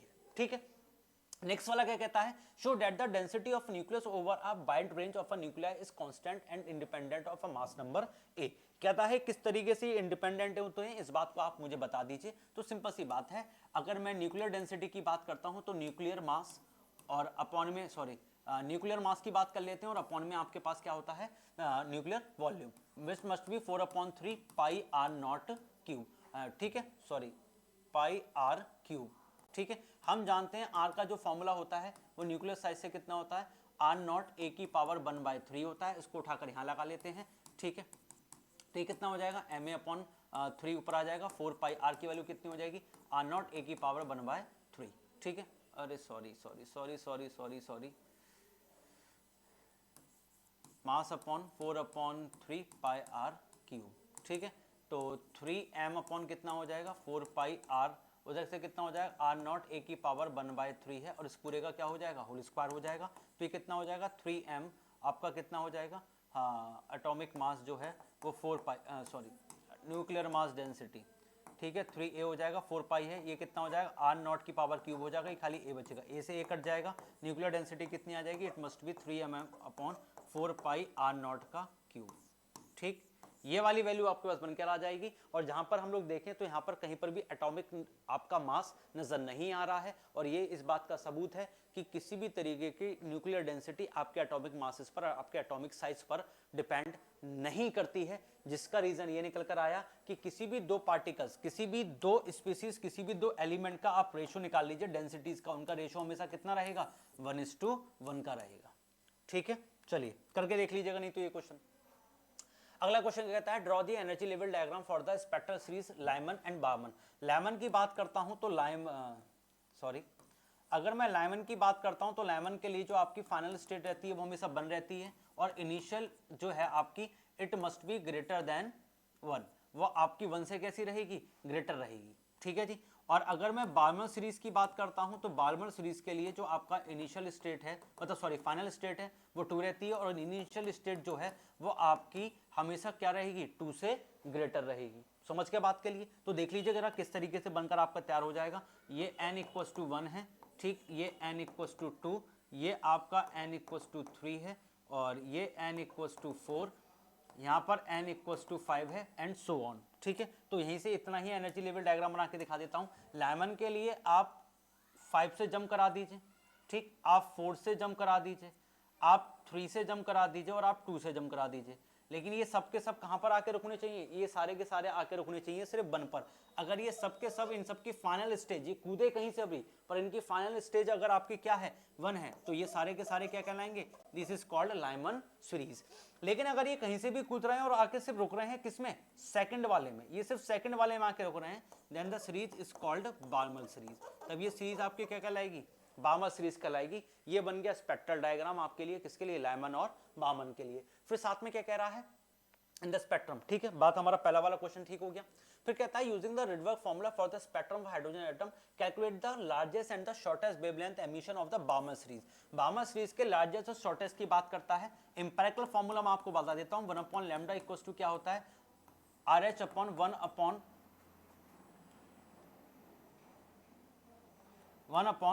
NF square minus 1 upon NI square. ठीक है, ये आपके लिए फॉर्मूला रहेगा। बार्मर के लिए जो उसने पूछ लिया है, तो बार्मर के लिए मैं आपको बता देता हूं, जो फॉर्मूला यहां पर यूटिलाइज होने वाला है उसमें NF का वैल्यू मैंने आपको बताया था 2 होता है, तो यहाँ पे 2 स्क्वायर माइनस 1 अपॉन NI का स्क्वायर। देखो बात कर रहा है लॉन्गेस्ट और लार्जेस्ट और आपकी शॉर्टेस्ट वेवलेंथ के लिए। अगर लार्जेस्ट वेवलेंथ की आप बात कर रहे हैं तो आपको NI की जगह क्या पुट करना है? 3, एक स्टेप ऊपर बढ़ाकर ये लार्जेस्ट आपका निकल जाएगा। लेकिन अगर वो बात कर रहा है आपका किसके? शॉर्टेस्ट के लिए, तो अगर आप शॉर्टेस्ट की बात करते हैं तो शॉर्टेस्ट वेवलेंथ के लिए आपको क्या करना है? आपको NI का वैल्यू लगा देना है कितना? इन्फिनिटी। कितना लगा देना है? इन्फिनिटी। इन्फिनिटी लगा देंगे जैसे ही आप इस फॉर्मूले में एक बार देखो, एक बार इस फॉर्मूले में क्या लगाना है? NI इक्वल्स टू 3, तब आपके पास लार्जेस्ट वेवलेंथ आ जाएगा। एक बार आपको क्या लगाना है? NI की प्लेस पर आपको यहाँ पर इन्फिनिटी, और आपके पास क्या आ जाना है? शॉर्टेस्ट आ जाना है। और इस तरीके से 2 कंक्लूजन्स आपके पास बनकर तैयार हो जाएंगे, बढ़िया तरीके से एकदम आपके सामने आपके आंसर बन के आ जाएंगे। ठीक है, कोई डाउट हो तो भैया मुझे बता दीजिए आप जरा। ठीक, आई होप सो डाउट नहीं होगा। चलिए आगे की तरफ बढ़ जाते हैं। अगला क्वेश्चन हमसे कहता है the absolute refractive index of air is इतना। आपको एब्सोल्यूट रिफ्रैक्टिव इंडेक्सेस गिवन है, तो म्यू ए आपको गिवन है कितना है? 1.0003 आपको गिवन है। यहाँ पर वेवलेंथ ऑफ येलो लाइट आपको गिवन है, ठीक है, येलो लाइट की वेवलेंथ मेरे को गिवन है 6000 एम्पियर एंगस्ट्रॉन्ग आपको गिवन है। कहता है find the thickness of the air column which will contain one more wavelength of yellow light than in the same thickness of vacuum। ठीक है, वही कहता है एक रिफ्रैक्टिव एब्सोल्यूट रिफ्रैक्टिव इंडेक्स है एयर का जो कि इतना है, और wavelength of yellow light vacuum में, तो wavelength of yellow light in vacuum तो मैंने यहाँ पर V लिख दिया है, वो कितना है? इतना है। तो कहता है अगर एक एयर कॉलम आपके पास है और एयर कॉलम की आपको थिकनेस बतानी है जिसमें येलो जैसी 2 लाइटें एक साथ आ जाएं सेम थिकनेस के साथ।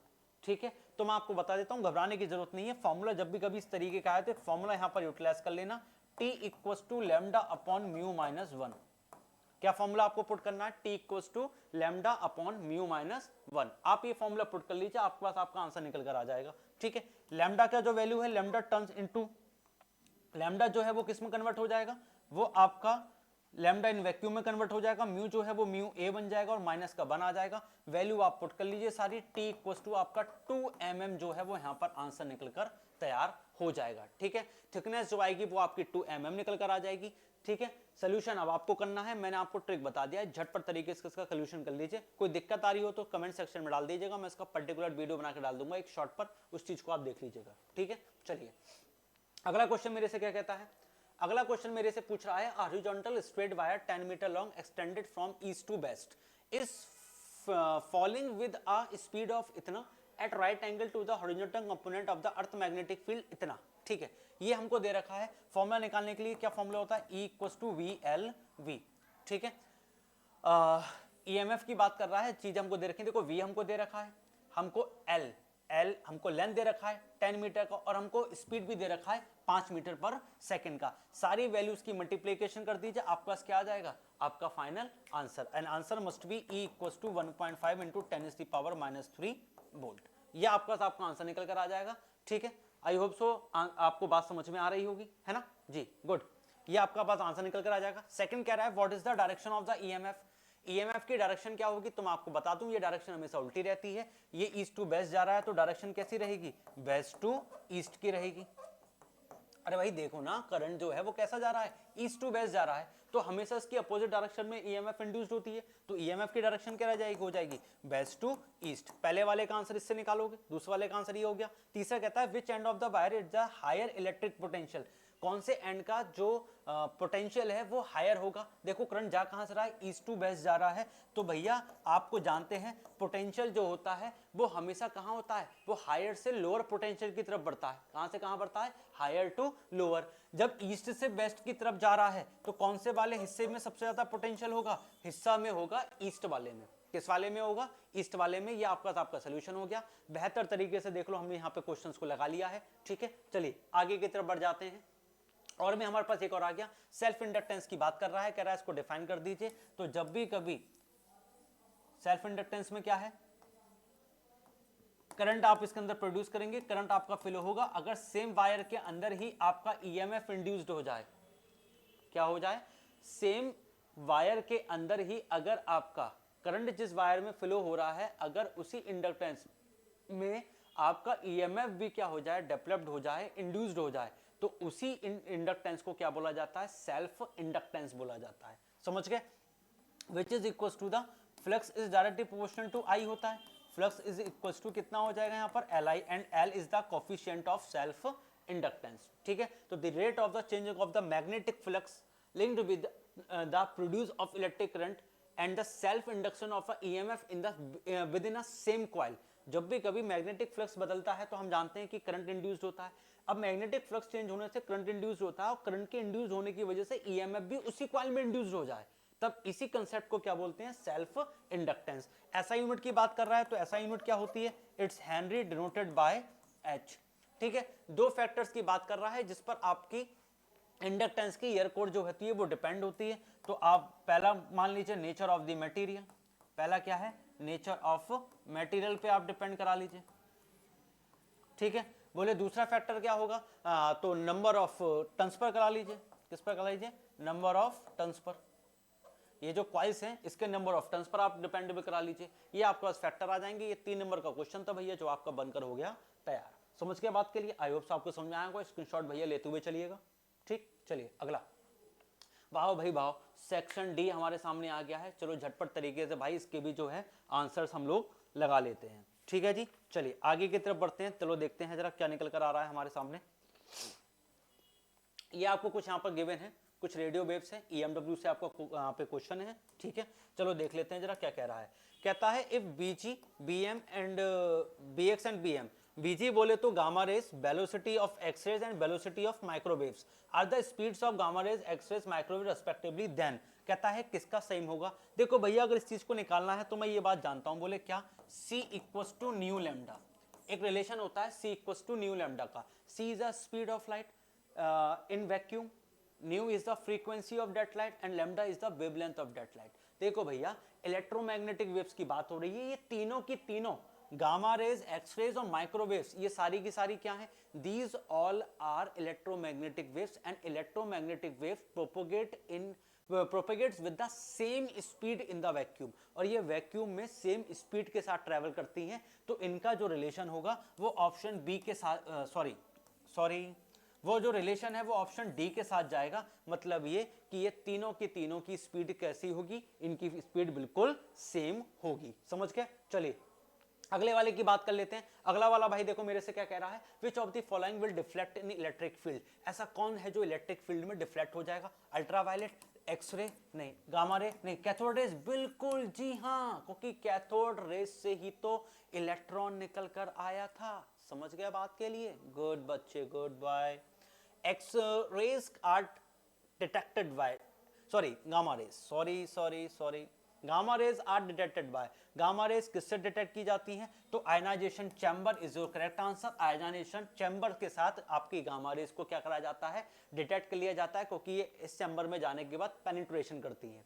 ठीक, अगला, We consider the radiations emitted by the human body. Which one of the following statement is true? The radiation option, अच्छा ठीक है, the radiation emitted is in the infrared region. बिल्कुल बात सही है, ऑप्शन ए। देख लीजिए भैया, देखते ही पलक झपकते मैंने इसलिए मार, देखो कि पहले ही नंबर पर आपका आंसर लिखा हुआ था और ऑप्शन में भी 1 2 3 4 थे, इसलिए मैंने पहले ही देख लिया था, तो इसलिए ऑप्शन डी जो हो जाएगा वो आपका यहां से क्या हो जाएगा, बिल्कुल सही हो जाएगा। वो कह रहा है कि radiation emitted by the human body कौन सा है, तो radiation emitted in the infrared reason. तो जो रेडिएशन हम लोग निकालते हैं वो रेडिएशन कौन से रीजन की होती है, that region is called infrared region. ठीक, तो option D is your correct answer.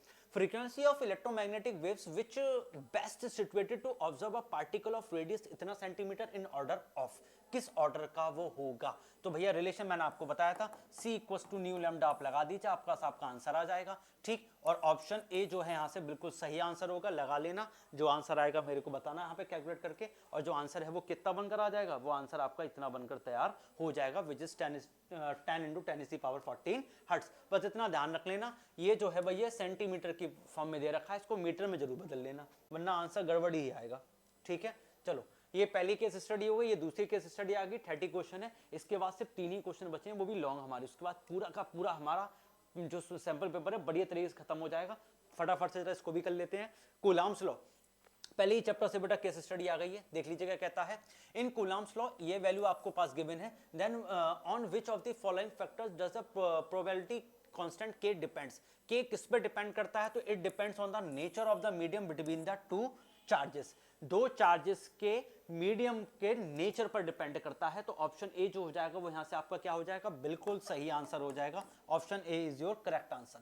Next, dimension formula for the permittivity constant epsilon not for the free space, पीछे ही निकाल कर दिखाए थे, ऑप्शन सी बिल्कुल मैच कर रहा है, m inverse l cube inverse t की पावर क्वाड्रिक a स्क्वायर, ये ऑप्शन सी आपका क्या हो जाएगा, बिल्कुल सही हो जाएगा, पीछे ही निकाले थे हम। ठीक, the force of repulsion between two charges of 1 coulomb each kept 1 metre apart in vacuum is, तो इसका मतलब क्या हो जाएगा, F इक्वल्स टू K हो जाएगा, और K की वैल्यू क्या होती है, 9 × 10 की पावर 9, ऑप्शन डी जो है बिल्कुल सही हो जाएगा, क्योंकि चार्जेस 1 कूलम है, 1 मीटर ही अपार्ट है, तो फोर्स ही क्या बन जाएगा, डाइलेक्ट्रिक कांस्टेंट बन जाएगा, जिसका वैल्यू 9 × 10 की पावर 9 होता है, ऑप्शन डी आपका यहां से बिल्कुल सही आंसर है। नेक्स्ट क्या कहता है, two identical charges repel each other with a force equal to 10 mg weight, then what are when they are 0.6 metre apart in air, G का वैल्यू आपको गिवन है, वैल्यू पूछ रहा है आपसे, कहता है बता दीजिए भैया क्या है, तो सिंपल सी बात है, F इक्वल्स टू क्या होता है हमारे पास, फॉर्मूला टू आइडेंटिकल चार्जेस हैं, तो K Q1 Q2 भैया दोनों सेम है, तो R स्क्वायर हो जाएगा, अपॉन R स्क्वायर की वैल्यू भी आ गई, फोर्स आपको देखो भैया गिवन है, Q का वैल्यू आपको निकालना है, R का वैल्यू आपको दे रखा है 0.6 मीटर, यहां से फटाफट से Q का वैल्यू निकाल दीजिए, मैं आपको आंसर बता देता हूं, आंसर आएगा 2 माइक्रो कूलम। ठीक है, फॉर्मूला मैंने आपको बता दिया है, झटपट तरीके से इसका आंसर जो है वो कैलकुलेट कर लीजिए, समझ के बात के लिए। ठीक, नेक्स्ट कहता है Coulomb's law for the force between electric charges most closely resembles with, क्या कहना चाह रहा है, Coulomb's law for the force between electric charges most closely resembles with, जो कूलम्स लॉ है, ठीक है, वो दो चार्जेस के बीच का फोर्स है, ये किसकी तरह है। ठीक, हम लोगों ने 9th क्लास में एक टॉपिक पढ़ा था जहां पर हमारे पास दो मासेस थे और दोनों मासेस के बीच का जो फोर्स निकाल रहा था, दोनों मासेस के बीच में जो फोर्स ऑफ अट्रैक्शन था, उसको क्या बोलते थे, लॉ ऑफ ग्रेविटेशन। तो आपका न्यूटन लॉ जो आपका कूलम्स लॉ है वो किसके बराबर है, वो न्यूटन लॉ ऑफ ग्रेविटेशन के बराबर है, option D is your correct answer. क्यों, क्योंकि कूलम्स लॉ की जो बात हुई है वो किसकी बात हुई है, वो फोर्स ऑफ अट्रैक्शन है, वो फोर्स ऑफ रिपल्शन है, जिसको इलेक्ट्रोस्टैटिक फोर्स के नाम से जाना जाता है, और आपका न्यूटन्स लॉ ऑफ ग्रेविटेशन जो है वो फोर्स ऑफ अट्रैक्शन होता है सिर्फ, है ना, जो कि दो मासेस के बीच में, और यहाँ पर दो आपके किसकी चार्जेस के बीच की कहानी है, तो वो दोनों एक दूसरे को रिजेंबल्स करते हैं, तो ऑप्शन डी आपका यहाँ से क्या हो जाएगा, बिल्कुल सही आंसर हो जाएगा। देख लीजिए भैया, देखते देखते section A B C D चारों सेक्शंस हमने जल्दी से निपटा दिए हैं। मैं उम्मीद करता हूँ आपको सारे सेक्शन समझ में आए होंगे, और आप वीडियो में अगर आप यहाँ तक आ गए हैं तो समझ लेना बेटा, आपको नंबर लाने से कोई नहीं रोक सकता, क्योंकि अब आप इस चीज़ पर अड़ चुके हैं कि मुझे मेहनत करनी है और मुझे नंबर लाने हैं। बस मुझे यही चीज़ तो आपके अंदर चाहिए कि बढ़िया तरीके से बस आप तैयारी करते हुए रहे, आप लगातार तैयारी करें, आप किसी भी दिन अपनी तैयारी को स्किप ना करें, ठीक है। और फिजिक्स जैसा सब्जेक्ट तो बेटा बिल्कुल स्किप ना करें, बेहतर तरीके से तैयारी करते रहिए। मैं आपके साथ लगातार जुड़ा हुआ हूं, मैं आपके लिए सॉल्यूशंस देता रहूंगा, और आप परेशान बिल्कुल मत होइए बच्चे, जल्दी ही आपका बहुत ज़्यादा अच्छा रिस्पॉन्स आएगा, आपके प्री बोर्ड्स में बहुत अच्छे आपके मार्क्स आएंगे। ठीक है, ऑल द बेस्ट बेटा। चलिए सेक्शन ई का भी सोल्यूशन हम लोग देख लेते हैं, ठीक है। चलिए सेक्शन ई देख लेते हैं, क्या कहता है section E, draw ray diagram to show the image formation by compound microscope. Compound microscope की बात कर रहा है तो मैं आपको बता देता हूं, कंपाउंड माइक्रोस्कोप में जो आप we have a two type of lenses, first is convex and another one is also convex. जो पहला होगा वो आपका ऑब्जेक्टिव लेंस होगा जहां पर ऑब्जेक्ट प्लेस किया जाएगा, दूसरा आपका आईपी लेंस होगा जहां पर आप अपनी आंख लगाकर उस चीज को ऑब्जर्व करेंगे, ठीक है। तो आईपी लेंस जो रहेगा वो आपका यहां पर कैसा रहेगा, बड़ा रहेगा, ठीक है। आईपी लेंस जो रहेगा वो आपका बड़ा रहेगा और जो आपका ऑब्जेक्टिव लेंस होगा वो कैसा रहेगा, छोटा। एंड दे आर फ्रॉम कोएक्सियली, और ये आपके कोएक्सियली प्लेस्ड किए जाएंगे, ठीक है। कोई ऑब्जेक्ट अगर आपको यहां पर प्लेस किया जाता है, ठीक है, बियॉन्ड दी एफ, तब आपका क्या होगा, parallel to the principal axis and passes from the focus. और कहां से पास होगा बेटा, ये आपका फोकस से पास हो जाएगा। दूसरा आपके यहां से ऑप्टिक सेंटर से जब पास किया जाएगा, ये दोनों जहां पे टकराएंगे वहां टकराने के बाद एक इमेज का फॉर्मेशन होगा, ठीक है। और आपकी यहां पर क्या बना देते हैं, आंख बना देते हैं जहां से ये ऑब्जेक्ट जो है उसको देखेगा। तो ये आपका आईपी लेंस है और ये आपका क्या है, ऑब्जेक्टिव लेंस है, ठीक है। इन दोनों रेज को हम पीछे तक कन्वर्स कर लेते हैं। ये इसका सेंटर ऑफ कर्वेचर होगा, इसके सेंटर ऑफ कर्वेचर से ये दोनों रेज ये सारी जहां पे मिलेंगी, ठीक है, वहीं पर आपकी क्या बनकर तैयार होगी, ये जो सारी के सारी रेज जहां पर आपकी कोलैप्स करेंगी एक दूसरे के साथ, वहीं आपकी क्या बनकर तैयार हो जाएगी, फाइनल इमेज। तो पहले वाले ऑब्जेक्ट से जो इमेज बन रही है वो कहां बन रही है, वो इमेज बन रही है यहां पर, ठीक है। मैं दूसरे पेन से दिखा देता हूं, ये आपका ऑब्जेक्ट है, इस ऑब्जेक्ट से बनने वाली इमेज कहां बन रही है, यहां पर। इस वाले ऑब्जेक्ट से बनने वाली इमेज कहां बन रही है, यहां पर। अब आईपी लेंस के लिए ये वाली जो ऑब्जेक्ट है वो किसका, वो इमेज जो है वो इसके लिए किसका काम करेगी, ऑब्जेक्ट का। और जब ये आपके आईपी लेंस के फोकल लेंथ के अंदर रखा हुआ होगा, तभी तो ये इसकी वर्चुअल इमेज बना के तैयार करेगा। क्यों, क्योंकि कंपाउंड माइक्रोस्कोप बेसिकली वो है जो छोटी चीजों को बड़े अमाउंट की इमेज बनाकर आपको दिखाते हैं। मतलब ये कि they forms are large image of are tiny objects, छोटे छोटे ऑब्जेक्ट्स की बड़ी इमेज आपको बनाकर दिखाते हैं, ठीक है। ये वो वाले कंसेप्ट होते हैं, ठीक है। तो उसमें क्या है, जो पहला वाला ऑब्जेक्ट जो छोटा सा था उसकी एक इमेज बन के यहाँ पे तैयार हुई। दूसरे वाले के लिए उसको जब हम लोग इन बिटवीन ऑप्टिक सेंटर और फोकल लेंथ उसको जब हम प्लेस करेंगे तो उसकी एक कैसी इमेज बनकर तैयार होगी, एक बड़ी इमेज बनकर तैयार होगी जो कि वर्चुअल इमेज होगी, और वो आपके सामने एक बहुत बड़ी इमेज बनकर तैयार हो जाएगी, हाईली एंड लार्ज। और ये बात हम जानते हैं कि कॉन्वेक्स के केस में सिर्फ इकलौता केस ऐसा होता है जिस केस में आपके पास वर्चुअल और हाईली एनलार्ज इमेज बनकर तैयार होती है, वरना उसके अलावा कोई हमारे पास ऐसा पैटर्न नहीं होता है। और ठीक है, तो ये आपका इमेज बनकर तैयार हो जाएगी। इसके डेरिवेशन को लेकर उसने बात की है, तो डेरिवेशन हम लोग कर लेते हैं, जहां पर इसका फाइनल मैग्निफिकेशन कितना आता है, m equals to m0 into me। ये आपके पास मैग्निफिकेशन इसका फाइनल निकल कर आता है। जहां पर अगर हम लोग बात कर लेते हैं me को लेकर, तो me का होता है 1 प्लस डी अपॉन fe, ठीक है। ये डेरिवेशन है, डेरिवेशन आपको करके मैं नहीं दिखाऊंगा, क्लास में भी आपको करवा दिया गया होगा। अगर आप ट्यूशन व्यूशन भी पढ़ते हैं तो भी वहाँ पे भी आपको ये बात बता दी गई होगी। मैं आपको डायरेक्ट ही कंक्लूजन बता रहा हूँ।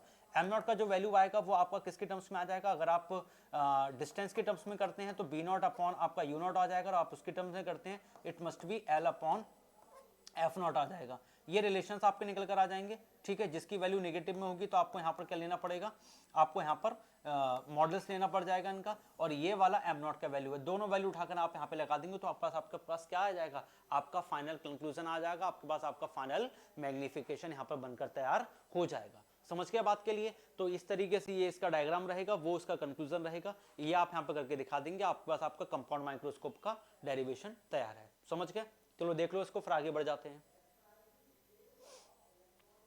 चलिए गुड, बेहतर। अगला, a compound microscope consists of an objective lens of इतना, IP lens of focal length इतना, if they are separated by a distance of इतना, total magnification of the image is formed at the infinity। अगर आपकी image infinity पर बनती है तो 1 हम फॉर्मूले में से हटा देंगे, m equals to L upon F naught जो है वो 1 plus D upon F E के बराबर था। इसमें से 1 हट जाएगा तो m इक्वल्स टू कितना हो जाएगा, L D upon F not upon F ई हो जाएगा। ये फॉर्मूला आप यहाँ पे लगा देंगे, वैल्यूज आपको गिवन है, और आपके पास आपका मैग्निफिकेशन आ जाएगा जिसकी वैल्यू कितनी हो जाएगी, 50 हो जाएगी। जिसकी वैल्यू कितनी हो जाएगी, 50। ये आंसर आपके पास निकल कर आ जाएगा। आई होप सो आपको बात समझ में आई होगी। चलिए आगे की तरफ बढ़ जाते हैं, ठीक है। चलिए अगला क्वेश्चन हमसे क्या कहता है, और में आपको एक पार्ट दे रखा है जहां पे हाइजीन प्रिंसिपल को लेकर बात की गई है, मोनोक्रोमेटिक सोर्स ऑफ लाइट से लेकर। तो मैं आपको बता दूं, हाइजीन नाम का एक व्यक्ति था जिसने ये कहा कि जब भी कभी जिसने कहा कि लाइट जो है वो डोलिस्टिक नेचर में होती है। ठीक है, ये बात हम सभी को पता है कि लाइट जो है वो डोलिस्टिक नेचर में होती है। पहला जो आपका नेचर था वो पार्टिकल नेचर था, जहां से रिफ्लेक्शन और डिस्पर्जन को डिस्क्राइब किया गया था। दूसरा जो तरीका होता है वो आपका वेव होता है, जहां से हम लोगों ने किसको डिस्क्राइब किया था, इंटरफेरेंस को, पोलराइजेशन को और आपके डिफ्रैक्शन को। ठीक है, तो उसमें हाइजेंस नाम का एक व्यक्ति था जिसने ये कहा था कि अगर मैं ऐसा मानूं कि आपका जो लाइट है वो जस्ट एज वाटर की तरह होता है, पानी की तरह होता है। जब आप क्या करें, एक समुद्र आपके पास है, नहीं तो एक नदी आपके पास है, अगर आप उसमें एक स्टोन डालते हैं, तो जब आप उसमें एक स्टोन डालते हैं तो स्टोन के डालने की वजह से वाटर के अंदर क्या होता है, डिस्टर्बेंस, जिसकी वजह से उसके अंदर क्या बन के तैयार हो जाते हैं, वेव फ्रंट्स बन के तैयार हो जाते हैं, एक लहर बन के तैयार हो जाती है जो कि अप एंड क्रस्ट की फॉर्म में इस तरीके से फॉर्म्ड हो जाती है, कुछ लहरें बन के तैयार हो जाती हैं। बोले जिस तरीके से वाटर के अंदर लहरें बन के तैयार होती हैं, सेम उसी तरीके से लाइट जो होती है वो भी क्रस्ट एंड ट्रफ की फॉर्म में ट्रैवल करती है, and the nature is called wavic nature of light. और लाइट के इसी नेचर को क्या बोलते हैं, वेविक नेचर बोलते हैं। जहां पर उसने बताया कि जो लाइट होती है उसके अंदर जो पार्टिकल्स हैं, these particles formed mini spherical wave fronts called wavelets, और इनको हम लोग क्या बोलते हैं, wavelet. Just like the child of pig is called piglets, just same as wave fronts के छोटे बच्चे क्या कहलाते हैं, वेवलेट्स कहलाते हैं। ठीक है, तो वो कहता है एक ही पॉइंट से बनने वाला एक स्पेरिकल करेक्टराइज जो कि किसी भी वेव को आपका क्या कर देगा, वेव को आइडेंटिफाइड करेगा, that is called wave front. वो क्या कहलाता है, वो वेव फ्रंट कहलाता है। और उन वेव फ्रंट से छोटे छोटे पार्टिकल से बनने वाले इस अनदर स्पेरिकल वेव फ्रंट्स क्या कहलाते हैं, वेवलेट्स कहलाते हैं। और जब वेवलेट्स जो आपके पास आपके सामने बन के नजर आ रहे हैं, ये वेवलेट से अगर मैं टेंजेंशियल लाइन ड्रॉ कर दूं, इस तरीके से टेंजेंशियल लाइन ड्रॉ कर देता हूं मैं दोनों तरफ, तो ये टेंजेंशियल लाइन पर प्रेजेंट अनदर पार्टिकल्स अपनी अपनी वेवलेट्स बनाएंगे, है ना। और ये वेवलेट्स बनाकर हम फिर से यहाँ पर क्या करते हैं, हम फिर से एक टेंजेंट ड्रॉ कर देते हैं, और ये टेंजेंट आपके यहाँ पे ड्रॉ हो जाएगी, फिर से इस पे पार्टिकल्स होंगे, वो फिर से एक बनाएगी। तो कहने का मतलब क्या है, हाइजेंस ये कहना चाह रहे हैं कि कोई भी एक पॉइंट जो है, it is responsible two forms a wave front. एक ही पॉइंट, एक पार्टिकल ही डिस्टर्बेंस अगर करता है तो वो क्या फॉर्म करता है, वो वेव फ्रंट फॉर्म करता है। एंड दीज वेव फ्रंट्स जो कि एक प्राइमरी वेव बनाने का काम करते हैं, they leads to produce a secondary wave front and the secondary wave. तो ये कहना चाह रहा है कि एक पार्टिकल जब डिस्टर्बेंस क्रिएट करता है तो वो एक वेव फ्रंट बनाता है। ठीक, अब जब ये वेव फ्रंट बन गया तो वो इस तरीके से बन के तैयार हुआ। बोले ये जो पहला वाला जो बना है यही जिम्मेदार है दूसरे वाले को बनाने के लिए, और सेम इसी तरीके से आप नंबर्स ऑफ वेव फ्रंट्स बनाते चले जाइए, हर वेव फ्रंट एक दूसरे की वजह से ही बनकर क्या होगा, तैयार होगा। And this is called Huygens principle, और ये हाइजेंस के यहाँ पर क्या थे, प्रिंसिपल थे। समझ के बात के लिए ये दो प्रिंसिपल्स थे, जहां पर उसने पहले वाले में बताया कि वेव फ्रंट कैसे बनता है, और दूसरे वाले में उसने बताया कि कैसे एक वेव फ्रंट एक वेव की वजह से दूसरी वेव लैब यहाँ पे बनके तैयार हो जाती है। तो जैसे मैंने यहाँ पर ये आपके जो खींच के बनाए हैं, यही जो आपके हैं, यही आपकी वेव्स जो है वो बनकर क्या हो रही हैं, तैयार हो रही हैं। और ये जनरली तीन तरीके के होते हैं, स्पेरिकल, सिलेंड्रिकल एंड आपके प्लेन। समझ के बात के लिए जी, बाकी का जो थ्योरी होगा वो आगे मैं आपको समझा दूंगा। अगर आपको दिक्कत है तो आप डाल देना कि वेव ऑप्टिक्स सर मुझे थोड़ा बता दीजिए, तो मैं उसके लिए वन शॉट वीडियो बना दूंगा जिसमें मैं आपकी पूरी वेव ऑप्टिक्स आपको करा दूंगा। ठीक, चलिए अगला क्वेश्चन देख लेते हैं। 2 point charges minus Q and Q R located at a point इतना एंड इतना रेस्पेक्टिवली। अच्छा ठीक है, आपको 2 पॉइंट चार्जेस रखे हुए हैं, वहां पर आपके प्लेस्ड हैं। ठीक है, तो मैं देख लेता हूं बेटे, चार्ज की अगर मैं बात करता हूं, potential due to a point charge formula क्या होता है, it's 1/4 pi epsilon naught Q upon R, ये आपके पास फॉर्मूला होता है। ठीक है, अब वो क्या कहता है प्रीवियसली कि आपके पास एक जो चार्ज है वो माइनस क्यू है, दूसरा चार्ज जो है वो प्लस क्यू है। माइनस क्यू चार्ज आपका ऐसे प्लेस्ड है और क्यू वाला चार्ज आपका वैसे प्लेस्ड है। ठीक है, तो according to the given situation हम लोग यहाँ पर वैल्यू निकालते हैं। तो देखो वैल्यू कैसे निकलेगी, यहाँ पर वैल्यू निकलेगी v equals to 1/4 pi epsilon naught. अगर मैं नेगेटिव वाले के साथ बात करता हूँ तो माइनस का q इक्वल्स टू कितना हो जाएगा, it must B will become कितना है, पीछे वैल्यू देख लेते हैं, वैल्यू कितनी है, a के साथ किया जा रहा है। ठीक है, a के साथ किया जा रहा है और यहाँ पर कितना है, z के साथ है। चलिए ठीक है, देख लेते हैं, तो ये कितना हो जाएगा, r है। ठीक है, तो it must become r minus a। ठीक है, similar with the positive charge 4 minus Q epsilon not, ये कितना हो जाएगा, q upon r plus a। ठीक, ये सिचुएशन आपके पास बन के क्रिएट हो जाएगी। बोलिए सर ये कैसे बनी, तो देखो बेटा वो कह रहा है माइनस क्यू और प्लस क्यू दो चार्जेस हैं जिसको माइनस ए और प्लस ए पर प्लेस किया जा रहा है, ठीक है।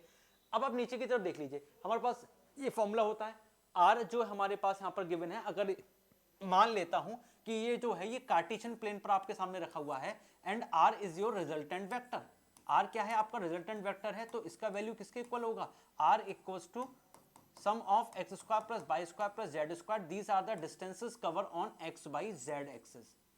समझ के बात के लिए बोले हाँ कार्टेशियन प्लेन की सर बात हमको समझ में आती है, ये ऐसा ही होता है, ठीक है। तो जो आर है वो आर इनकी टर्म्स में डिफाइन आपको किया जा रहा है, ठीक है। तो वो कहता है कि एक सिचुएशन में जब नेगेटिव चार्ज है तो वो माइनस ए की तरफ है और जो पॉजिटिव चार्ज है वो किसकी तरफ है, प्लस ए की तरफ है, ठीक। तो इसका मतलब ये हो रहा है ना कि ये 0 पॉइंट है, इधर जाने वाली डिस्टेंस पॉजिटिव है और इधर जाने वाली डिस्टेंस कितनी है, नेगेटिव। इधर जाने वाली पॉजिटिव है तो ये पॉजिटिव चार्ज रखा हुआ है विद डिस्टेंस ए, और यहाँ पर डिस्टेंस है माइनस की ए, क्योंकि आप नेगेटिव साइड में और यहाँ पे चार्ज कौन सा रखा हुआ है, माइनस का ही। जब भी कभी आपके पास जो अपोजिट चार्जेस प्लेस होते हैं with a distance to A, then this is called electric potential, और ये क्या कहलाता है, इलेक्ट्रिक पोटेंशियल कहलाता है, इट्स इलेक्ट्रिक डाइपोल। ये क्या कहलाता है, ये इलेक्ट्रिक डाइपोल कहलाता है, जिसका फॉर्मूला क्या होता है, P इक्वल्स टू Q2A, जिसका फॉर्मूला क्या होता है, लाइए पूरा ही मिटा देता हूं, P इक्वल्स टू Q2A, ठीक है जी। ये होता है नहीं होता है, ठीक है। अब देख लीजिए क्या है, वो कह रहा है जब P इक्वल्स टू Q2A आपके पास होता है, ये दोनों वैल्यूज आपने ले लिए, दोनों वैल्यूज को आप जोड़ लीजिए। जब आप दोनों वैल्यूज को जोड़ोगे तो जोड़ने पर जो कंक्लूजन आएगा वहां से आपका V का वैल्यू कितना बनेगा, V का वैल्यू बनेगा 0।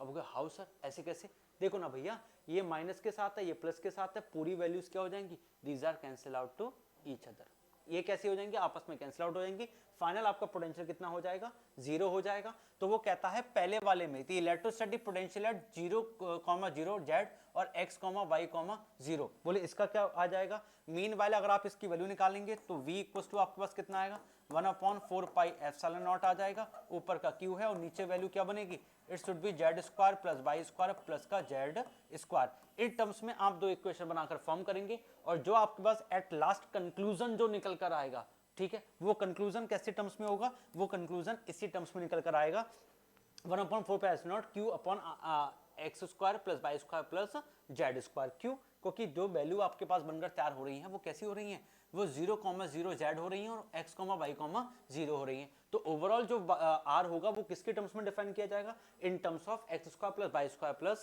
Z square. समझ के बात के लिए, ठीक है जी। और जो पहला वाला जो ये वाली सिचुएशन आपके सामने गिवन हो रही है, इस सिचुएशन की अगर मैं आपसे बात कर रहा हूं तो इस सिचुएशन के हिसाब से आप जेड एक्सिस से एक्स वाई को डिफाइन कराने की बात कर रहे हैं, ठीक। जब आप यहां से एक्स वाई को डिफाइन कराने की बात कर रहे हो, मैं मान लेता हूं ये पूरी की पूरी जो चीज है वो कौन सी एक्सिस में है, एक्स। जब आप बाई जेड की तरफ जाओगे तो बाई जेड का मतलब क्या हो गया कि ये कितने डिग्री का एंगल बनाएंगे, 90, ये 90 डिग्री का एंगल बनाएंगे या नहीं बनाएंगे, ठीक है। अगर मैं v की बात करता हूं ऑन दी इक्वेटोरियल पॉइंट, तो पोटेंशियल ऑन इक्वेटोरियल कितना होता है, पोटेंशियल ऑन इक्वेटोरियल होता है 0, और पोटेंशियल ऑन एक्सियल लाइन कितना होता है, it equal to 1/4 epsilon naught 2p cos theta upon r cube. होता है नहीं होता है, बोले हाँ सर बिल्कुल होता है। तो इक्वेटोरियल पे जब आप जाएंगे x और y की डायरेक्शन में इस कोऑर्डिनेट को उठाकर, ठीक है, तो आपका पोटेंशियल जो है वो कितना बनेगा, वो बनेगा 0। समझ के बात के लिए 0 क्यों बनना है, गुड, काफी अच्छा, बेहतर, ठीक। सॉरी आगे बढ़ गया पीछे। कह रहा है how much work is done in moving a test charge from the point इतना और इतना। फिर वही बात आ गई है, पहले x और y डलवा रहा था, अब वैल्यू डलवा रहा है। आप वैल्यू डाल लीजिए, कुछ भी कर लीजिए। ये कैसे हैं, ये आपके कैसे भैया ऊपर देखो ना, ऊपर z और z एक्सिस आपको गिवन है और यहाँ पर x डायरेक्शन में परपेंडिकुलर रहेगा। भैया हर एक कोऑर्डिनेट एक दूसरे के साथ परपेंडिकुलर टू ईच अदर है नहीं, they are mutually perpendicular to each other. ऊपर वैल्यू z डायरेक्शन में है, नीचे वैल्यू किस में है, x एक्सिस में है। जब नीचे वैल्यू x एक्सिस में तो म्यूचुअली परपेंडिकुलर है। और इक्वेटोरियल पोटेंशियल, जो पोटेंशियल होता है, इलेक्ट्रिक पोटेंशियल है, वो इक्वेटोरियल लाइन पर कितना होता है, 0 होता है, शून्य होता है। तो पहले वाले में भी आपका v इक्वल टू 0 का आंसर है, दूसरे में वर्क डन पूछ रहा है तो इसमें पोटेंशियल कितना बनना है, 0। पोटेंशियल 0 बनेगा तो वर्क डन भी कितना बनेगा, 0। बोले का है, अरे भैया फॉर्मूला नहीं होता है v equal to w upon q। तो भैया जब पोटेंशियल 0 तो वर्क डन भी कितना होगा, 0। तीसरा, how would your answer change if the path of the test charge between the same point is not along the X axis but along the another random path. वो कह रहा है कि ये जेड में रहे, ये कैसा रहे, जेड में रहे, और ये एक्स एक्सिस में है। अगर ये एक्स एक्सिस को छोड़कर किसी दूसरे में चले जाए, मतलब वाई में चला जाएगा, ये तो हो सकता है। तब क्या होगा भैया, कोई चेंज नहीं होगा। अगर जब बाई में है तो भी तो जेड और बाई एक दूसरे के परपेंडिकुलर हैं, और जब तक परपेंडिकुलर रहेंगे तब तक इक्वेटोरियल बनता रहेगा, और पोटेंशियल एट इक्वेटोरियल लाइन कितना होता है, 0 होता है। तो भैया यहाँ पर क्या आ जाएगा, तो थर्ड वाले का आंसर आ जाएगा there is no change, there is no change, किसी भी तरीके का कोई भी यहाँ पर चेंज नहीं हो पाएगा। अगला, if the above point charges are not placed in the same position in the uniform external field E, तो what will be the potential energy, what will be the potential energy of the charging system is it's the orientation of the unstable equilibrium. बात उसकी कर रहा है, तो देख लीजिए भैया, ये क्या होता है, it should be P equals to Q2A होता है, ठीक है। P इक्वल्स टू क्या होता है, Q2A होता है। अगर वो कह रहा है कि वो सेम पोजीशन में प्लेस नहीं किए जा रहे हैं, तो B इक्वल्स टू कितना होता है, it must B 1/4 pi epsilon not P cos theta upon r cube होता है, ठीक है। cos थीटा का वैल्यू, अगर मैं यहाँ पे थीटा का वैल्यू 180 डिग्री लगा देता हूँ, विच इज एंटी पैरेलल, अगर ये एंटी पैरेलल कर देते हैं तो ये वैल्यू कितनी बनेगी, माइनस की वैल्यू बन जाएगी। तो आपके पोटेंशियल जो है उसका वैल्यू कैसा हो जाएगा, वो नेगेटिव हो जाएगा। अगर cos थीटा मैं 90 कर रहा हूँ तो वो 0 हो रहा है, और अगर मैं cos थीटा के और मैं cos थीटा की वैल्यू 0 करता हूँ, cos थीटा 0 करूंगा तो वो मैक्सिमम हो जाएगा, cos 90 करूंगा तो वो 0 बन जाएगा, और अगर मैं 180 कर दूंगा तो वो क्या हो जाएगा, नेगेटिव। और लास्ट वाले का आपका आंसर ऐसे ही हो जाएगा। अनस्टेबल इक्विलिब्रियम की बात कर रहा है, तो आपका जो आंसर है वो कितना हो जाएगा, 180 डिग्री पे लगा दो, एंटी पैरेलल इसको ले जाओ, वैल्यू आपकी नेगेटिव हो जाएगी, अनस्टेबल इक्विलिब्रियम आपका बनकर तैयार हो जाएगा। समझ गए बात के लिए, बात आपको समझ में आ गई होगी। सिर्फ एक ही चीज पर बात की जा रही है बेटा, बात सिर्फ इतनी है, इक्वेटोरियल और आपका एक्सियल। अगर ये सब कुछ एक्सियल पर होता तो इसका कोई ना कोई फाइनाइट आंसर निकल कर आता। बात ये हो रही है, जितनी भी वैल्यूज आपको गिवन है, ये सारी की सारी वैल्यूज आपको इक्वेटोरियल लाइन की तरफ लेके जा रही हैं, और ये जब तक एक्स एक्सिस के साथ, वाई एक्सिस के साथ और जेड एक्सिस के साथ जब तक ये 90 डिग्री के एंगल बनाते हुए चलेंगे, तब तक इन सब का वैल्यू कितना निकलेगा, 0 निकलेगा। आपको निकालने तक की जरूरत नहीं है, आप तो बस थ्योरी लिखो और लिख दो आंसर 0 होगा। क्यों, क्योंकि इक्वेटोरियल बन के तैयार हो रहा है जनाब, आपको सॉल्व करने, आपको ऐसा समझ लो ये इसमें सॉरी, ये आपको ये वैल्यू, ये इसमें कुछ लगाने की कोई जरूरत नहीं है। ये तो मैंने आपको बना के दिखा दिया, आपको ये सब कुछ करने की कोई जरूरत नहीं है। समझ रहे हैं, आप सिंपल लिख दें कि भैया ये 90 डिग्री का एंगल बनना है, ये इक्वेटोरियल लाइन की तरफ इशारा कर रहा है, इसी वजह से पोटेंशियल जो होता है वो इक्वेटोरियल लाइन पर 0 होता है, इसी वजह से ये कितना है, 0 है। बात खत्म, समझ गए, ठीक। आई होप आपको बात समझ आई होगी। आगे बढ़ जाते हैं। Drive an expression for the potential energy of an electric dipole in a uniform electric field, explain condition for stable and unstable। potential energy की बात कर रहा है, तो ठीक है देख लेते हैं। potential energy क्या होता है, it must be PE cos theta होता है, ठीक है। U इक्वस टू माइनस का PE cos थीटा होता है। बनकर कैसे तैयार होता है, work done equals to tau D theta, ये आपके पास है, इसका आप इंटीग्रेशन कर लेना, इंटीग्रेशन करने पर आपके पास ये बनकर तैयार हो जाएगा। समझ गए, जहां पर टाउ का वैल्यू क्या होगा, PE sin थीटा होगा, इंटीग्रेशन करने पर आपके पास ये रिलेशन बनकर क्या हो जाएगा, तैयार। अगर आपसे पूछा जाए स्टेबल इक्विलिब्रियम की कंडीशन, तो आपको क्या रखना है, P और E आपस में एक दूसरे के पैरेलल होने चाहिए, तब थीटा आपका कितना बनेगा, 0 डिग्री का, और तब कंडीशन कैसी बनेगी, कंडीशन बनेगी आपकी स्टेबल इक्विलिब्रियम की।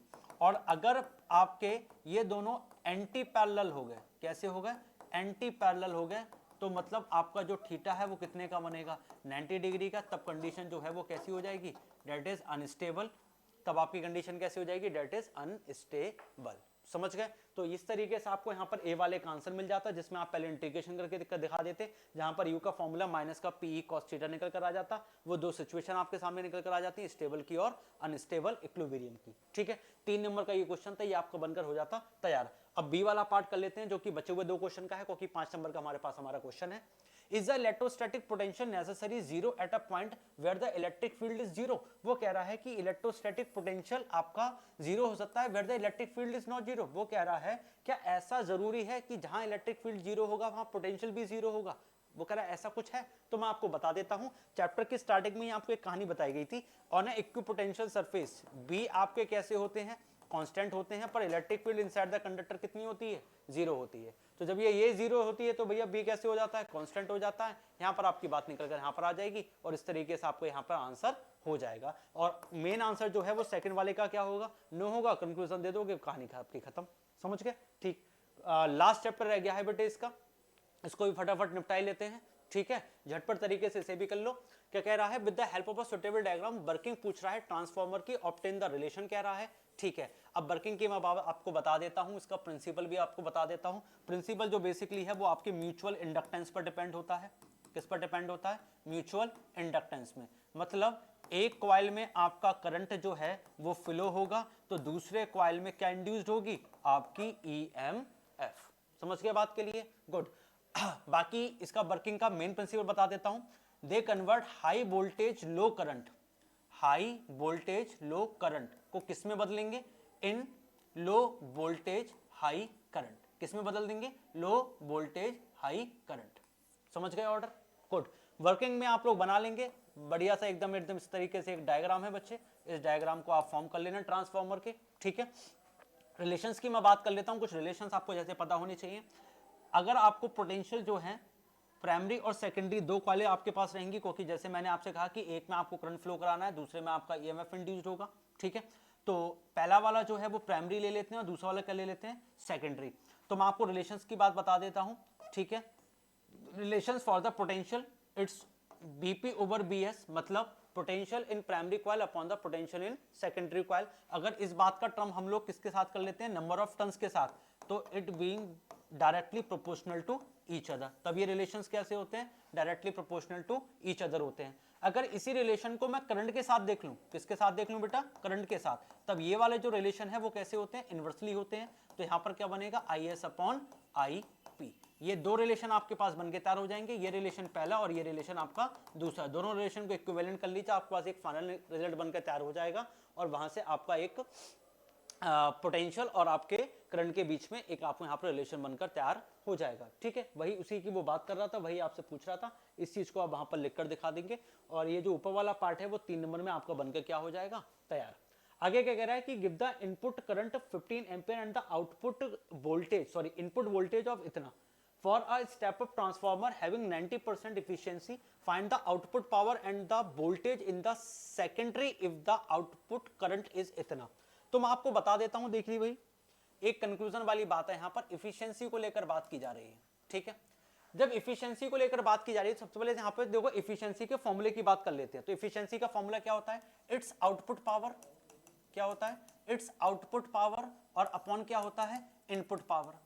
ये output power upon input power होता है। देखो इनपुट की मुझे दोनों चीजें गिवन है, तो इनपुट पावर का मतलब क्या होगा, ये पावर आउटपुट वाली है तो इसको पीओ लिख लेते हैं। इनपुट पावर का फॉर्मूला क्या हो जाएगा, input voltage into input current, ठीक है। इफिशियंसी कितनी है, 90% की है, तो कितना हो जाएगा, 90/100 हो जाएगा। यहां से आउटपुट पावर की बात कर लेंगे, वैल्यूज आपके पास गिवन है, आउटपुट पावर निकाल लीजिए, निकाल लिया आउटपुट पावर, ठीक है। अब पीछे देख लो क्या कह रहा है, मुझे पूछा क्या जा रहा है, मुझसे यहां पर पूछा जा रहा है साफ साफ, वो मेरे से कह रहा है कि मेरे को जो निकाल के आपको दिखाना है वो वोल्टेज निकाल के दिखाना है सेकेंडरी कॉइल के लिए, जब आपको पास आउटपुट करंट होगा तब। तो देख लीजिए भैया कैसे निकालोगे, जब आप आउटपुट पावर निकाल दोगे तो आउटपुट पावर का फॉर्मूला क्या हो जाएगा, it's output voltage into output current.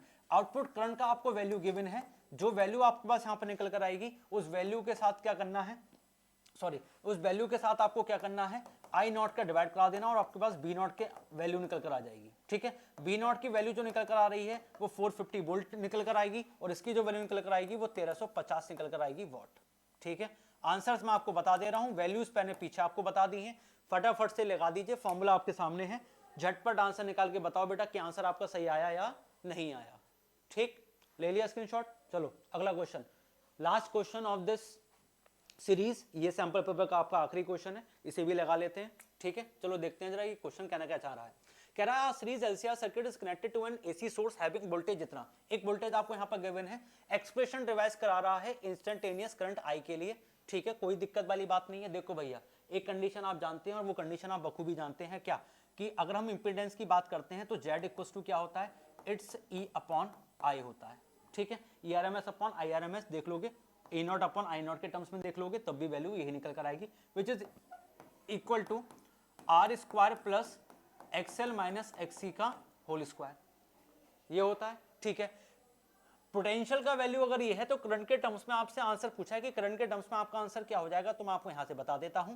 यहां से जो ई है, ई इक्वल टू कितना हो जाएगा, sorry, I will become E upon under root R square plus XL minus XC का होल स्क्वायर। ई की जो वैल्यू है वो बी की टर्म्स में दे रखी है, कोई दिक्कत वाली बात नहीं है, should be B M sine omega T दे रखा है, तो आई इक्वल टू यहां से कितना बन जाएगा, it must be, in terms of B ले लेते हैं उसको, तो ये बन जाएगा B naught sine omega T, और अपॉन में कितना आ जाएगा, it's under root R square plus का एक्सएल माइनस एक्सी का होल स्क्वायर। आपके पास ये वाला वैल्यू बनकर यहाँ पर तैयार हो जाएगा। इस तरीके से आप यहाँ से इसकी वैल्यू को निकाल सकते हैं। जैसा मतलब जो डेरिवेशन आप इसको निकालने के लिए करेंगे, आपको वही डेरिवेशन पूरा का पूरा अपनाना है। उस डेरिवेशन के बाद बस आपको ये चीज थोड़ी सी बढ़ा देनी है, आपके पास आपका कंक्लूजन आ जाएगा। ठीक है, अगर सर्किट आपका इंडक्टिव होगा, कैसा होगा, इंडक्टिव, तो आपको जो आई की इक्वेशन बनानी है वो कैसी बनानी है, तो इंडक्टिव सर्किट में आप सभी लोग जानते हैं कि जो करंट होता है, सॉरी जो वोल्टेज होता है वो करंट से 90 डिग्री कैसा रहता है, ऊपर रहता है। ठीक है, तो उसमें जो आप करंट है उसकी करंट की इक्वेशन में आपको क्या करना पड़ेगा, करंट की इक्वेशन में आपको I not sine omega T minus का फाई करना पड़ेगा। फाई बोले तो आपका पाई बाय 2, फाई बोले तो कितना करना पड़ेगा, ओमेगा टी माइनस का फाई बाय 2। सर्किट अगर कैपेसिटिव रहा तो हम जानते हैं करंट जो होता है वोल्टेज से 90 डिग्री ऊपर रहता है, तो उसमें क्या कर दोगे, प्लस का पाई बाय 2। इक्वेशन वही रहेगा, बस इस चीज को सिमिलर कर देने एक दूसरे के, समझ रहे हैं बात के लिए। और अगर ये इंडक्टिव है तो भैया इंडक्टिव के लिए तो यही बना रहेगा जो आपके सामने बनकर यहाँ पर तैयार हुआ है, समझ गया बात के लिए, जो ये बन के तैयार हुआ है वही रहेगा। ठीक, पावर फैक्टर की बात कर रहा है तो हम जानते हैं भैया पावर फैक्टर के लिए आपके पास क्या बन के तैयार हो जाएगा, पावर फैक्टर के लिए हमारे पास फॉर्मूला क्या होता है, it's P equals to V R M S into I R M S into cos phi. ठीक है, cos फाई की बात कर लेते हैं तो cos phi for the inductive circuit R upon Z होता है। Z अगर आपका रेजिस्टिव सर्किट है तो cos फाई का वैल्यू कितना हो जाएगा आपका, cos फाई का वैल्यू आपका 1 हो जाएगा, जहां पर फाई की अगर मैं बात करता हूं, ठीक है, और cos 1 का वैल्यू कब होता है, जब ये क्या होता है 90 डिग्री का, सॉरी 0 डिग्री का होता है, तो cos फाई का वैल्यू कितना हो जाएगा आपका 0 हो जाएगा, cos फाई इक्वल्स टू 1 हो गया, क्योंकि R इक्वल्स टू अगर Z है और Z इक्वल्स टू क्या बनना है R, सर्किट आपका रजिस्टिव है, सर्किट कैसा है आपका रजिस्टिव है, तो ये वैल्यू 1 बनेगी। और 1 कब होती है, जब cos 0 होता है, तो फाई का वैल्यू कितना हो जाएगा 0 डिग्री हो जाएगा, और ऐसे वक्त में बनने वाली जो आपकी चीजें होंगी वो कैसी होंगी, डेट विल बी मैक्सिमम, वो और वो वैल्यू कैसी हो जाएंगी, मैक्सिमम हो जाएंगी। मिनिमम की आपसे बात कर रहा है तो मिनिमम वैल्यूज के लिए आप चीजों को इंडिकेट कर देंगे, और इंडिकेट करने का तरीका क्या रहेगा, इंडिकेट करने का तरीका ये रहेगा कि जो cos फाई का वैल्यू है अगर वो वैल्यू क्या बन जाए 0 बन जाए, तो यहाँ से फाई का वैल्यू कितना हो जाएगा 90 डिग्री हो जाएगा, और यही सिचुएशन किसकी बन जाएगी, मिनिमम की, और ये सिचुएशन किसकी बन जाएगी, मैक्सिमम की। एक एक नंबर के ये दोनों आपके आंसर्स हो गए, और इस तरीके से ये पूरा बनकर आपके सामने क्या हो जाएगा तैयार। जो और वाला पार्ट था आप उसको कर सकते हैं इजीली तरीके से, आपके यहाँ पर क्या आ जाएगा, आप इसको इजीली कर सकते हैं, और बढ़िया तरीके से आपके पास आपके आंसर निकल कर आ जाएंगे। आई होप सो बात आपको समझ में आई होगी। किसी भी चीज में अगर आपको बात समझ में नहीं आई, आप मेरे को बता देना, स्पेशली वीडियोस के लिए मैं आपके लिए बना दूंगा, और बेहतर तरीके से एकदम रिजल्ट आपको बनाकर यहाँ पे तैयार करना है। कोई दिक्कत लगी हो तो आप मेरे साथ शेयर कर सकते हैं, कमेंट सेक्शन आपके लिए खुला हुआ है।